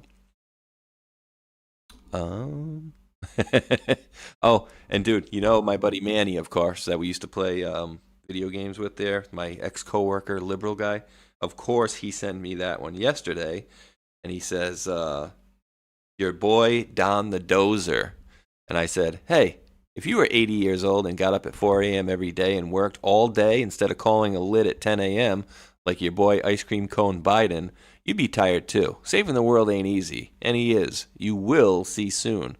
Funny how all the shit I've told you over the last many years is 100% on point. Don't take the vaccine. You're crazy. Remember that one? Because, dude, that was like when I first started going back there and working with them. That was the first thing I was telling these guys. Like, dude, They're trying to pressure you guys into getting the vaccine. They're trying to say, oh, if you do get the vaccine, you'll immediately get a $200 gift certificate, and then you'll be put in a pool to win $2,000 gift certificate. I'm like, dude, it's not worth it. Don't do it. There was 12 people that held out, and then even after that, I think 3 more people took it, and so there was still 9 that didn't want to. But I was the crazy guy telling people don't take it. In the beginning, they were like, dude, you're crazy. What do you want to die? I'm like, that we were right the whole damn time, Hulk. You talking? Are you muted? You're muted, aren't you? Muted on this side. Yeah, I was looking for the page. I had lost it. I was looking for it. I was like, where the hell did this freaking song I just queued up go? And I don't know where it was at. So I think we've pretty much rang out this show at 3 hours and 22 minutes so far. Yeah. So thank you, everybody stopping by. Make sure you leave comments in the video, smash the thumbs up, and then repeat and leave comments in the bottom of the video. Go make a new account with a new email address, sign back in, and then come make another comment in the bottom of the video. That'd be greatly appreciated. Got one more, Hulk. Hold on 1 second. This is the thing. D Starboy dropped another $5 Rumble rant and says, DM your ARC ID. Just got home and ready to raid. Ooh. And so Hulk, is everybody that plays Arc Raiders, you can do it on Xbox and PlayStation too? Because what's the Arc yes, ID? there is cross deal on there, but right now they're going through the end of the season. I think the end of the season's on the 28th. So when I played like 4 days ago, it was pretty much murder everything that's out there. So I was like, screw that. I'll stay off of that because people are going to do the reset. So they're trying to look for all the best weapons and kill everybody. So most everybody else is a lot of free kits, people running out with nothing. Hopefully they could take somebody else out. So just a bunch of low-lying players killing each other is what I saw. So. Oh yeah, for sure. Was it, generally we don't want to put links in the chat, but, Starboy, can you drop your Twitter, drop your Twitter account profile in the Rumble chat or under Hulk's thing in there. But Rumble chat would be easiest. But drop your link to your X in there, and then I'll make sure I'm following you, and then I'll hit you up on a DM and get you that information later on for sure. Don't give him the OnlyFans link. Yeah. No promises. You like feet, right? Onlyfeet.com? I'm going to start it up. OnlyFeet, where we may venture into ankles later. But yes. Maybe calves. But those will be for special subscribers. Oh, wait. I'm over in the wrong chat. I'm in my chat now. I was in your chat tag and stuff. But here we go. Let me pop it back. But yeah, D-Starboy, if you can, please drop that in there. And then your ARC ID, just home and ready to raid. I know Hulk is definitely ready to raid. Oh, I can't play right now. I got to take care of stuff in the house, go eat food and stuff. Me neither. But yeah, D-Starboy, please, if you do have it there. All right, it's at Starboy76. Perfect. I'll find you, brother. I'll make sure I'm following. And then any more thank yous on your side there, Hulk, just to make sure? No, that's it. If I missed anybody, I apologize, but we should be good to go other than Deranged.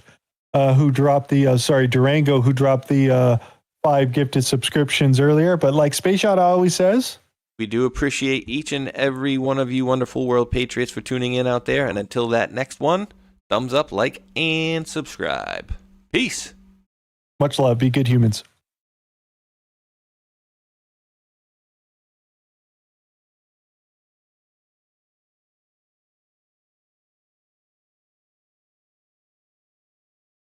I got no sound, Hulk.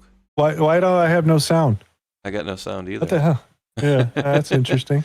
I come from the land down under. Is it muted? Was it mute? It's not muted there. The hell? Uh-oh. And you had played it just a little while ago. I heard you playing it from right here. What the? I'm not hearing that either. What the F? I don't even hear it over there. Are you hearing it? No. Really here, you want to play the exit song? I can, yeah. I can play it for you. Drop it in there. Something's arguing with the equipment. I'm not saying it's the 100 tabs I have open or anything like that. We're going to drop that over here. There, Pink. We'll do. I'll just follow you. Your screen, second screen. Okay, that should be there. I'm going infinity, and I need to get infinity and beyond. I hate that stuff. Okay, infinity. Let me get the link. Ding ding. Pop it up here. Or is this like one of these songs that's just like not on? I know this is muted. Unmute. Ready? All right, we got it. I think we got it. Yeah, I think we got it on the way out here. All right, guys. Thumbs up, like, and subscribe. Peace. Hulk. Much love, be good humans.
Happening in here.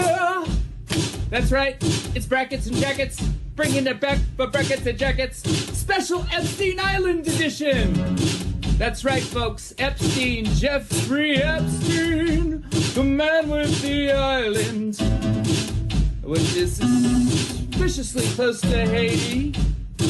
That's right, you see this man, Jeffrey Epstein, is funding lots of people. He's funding lots of people on the street to make sure his shit doesn't get out. That's right. They want the record sealed. And they're paying a lot of people. Epstein's paying a lot of people. Oh boy. For one, he's got a whole Mossad media matrix in America. And I would bet you anything that Alex Jones is one of them. Prove me wrong. That's right, Cappy's in the portal. Cappy's in the portal. Cappy's in the building with songs about Epstein. It's Breakfast Jacket's Epstein edition. Guys, I had some epiphanies today. I had some real big epiphanies about some guys. A big network of guys and spies and lies and liars. All right, think about this for a minute, okay? The guy in Portland, the scientist that just got busted for producing CP, that guy is 1 degree of separation away from Epstein. Epstein, the investor that lives in West Palm Beach, Florida. I know a guy who lives in West Palm Beach, Florida as well. Investor as well. Also involved as well. And all is not well with these guys. The Florida boys, the Glow boys, the Scott Israels of the world. You see, Epstein is Hillary Clinton. And Epstein is Haiti. And Epstein is a big network of media assets. By the way, did you know that Steve Bannon was going to that guy for money? Also, Epstein is Epstein Oprah. Epstein is Chris Tucker. You remember him. Epstein is also Kevin Spacey. Epstein is also Prince Andrew. Epstein is also... Who else is Epstein? Who else is Epstein? Tell me. You guys know? Who else is Epstein? Is Epstein Big Pharma? Is Epstein Bryan Singer? Is Epstein Naomi Campbell? Yep, all of the above. All of the above. Who is Epstein? Epstein is the keystone of a whole motherfucking matrix.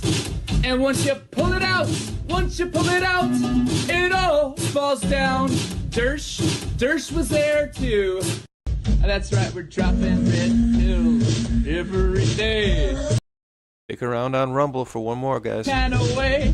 This is Brackets and Jackets for the denizens. Do you guys want to see In the Air Tonight, or do you guys want to see In the Air Tonight or The Takedown? So the one where they're all arrested, or In the Air Tonight, the slower one there. So let me know, guys. Only on Rumble, of course. Wait until this is over here in 1 second, and we'll start to play it once YouTube catches up. Put that out. Bing. Then, and I'm going to look at Rumble and see what you guys are saying as far as... got the sound up here.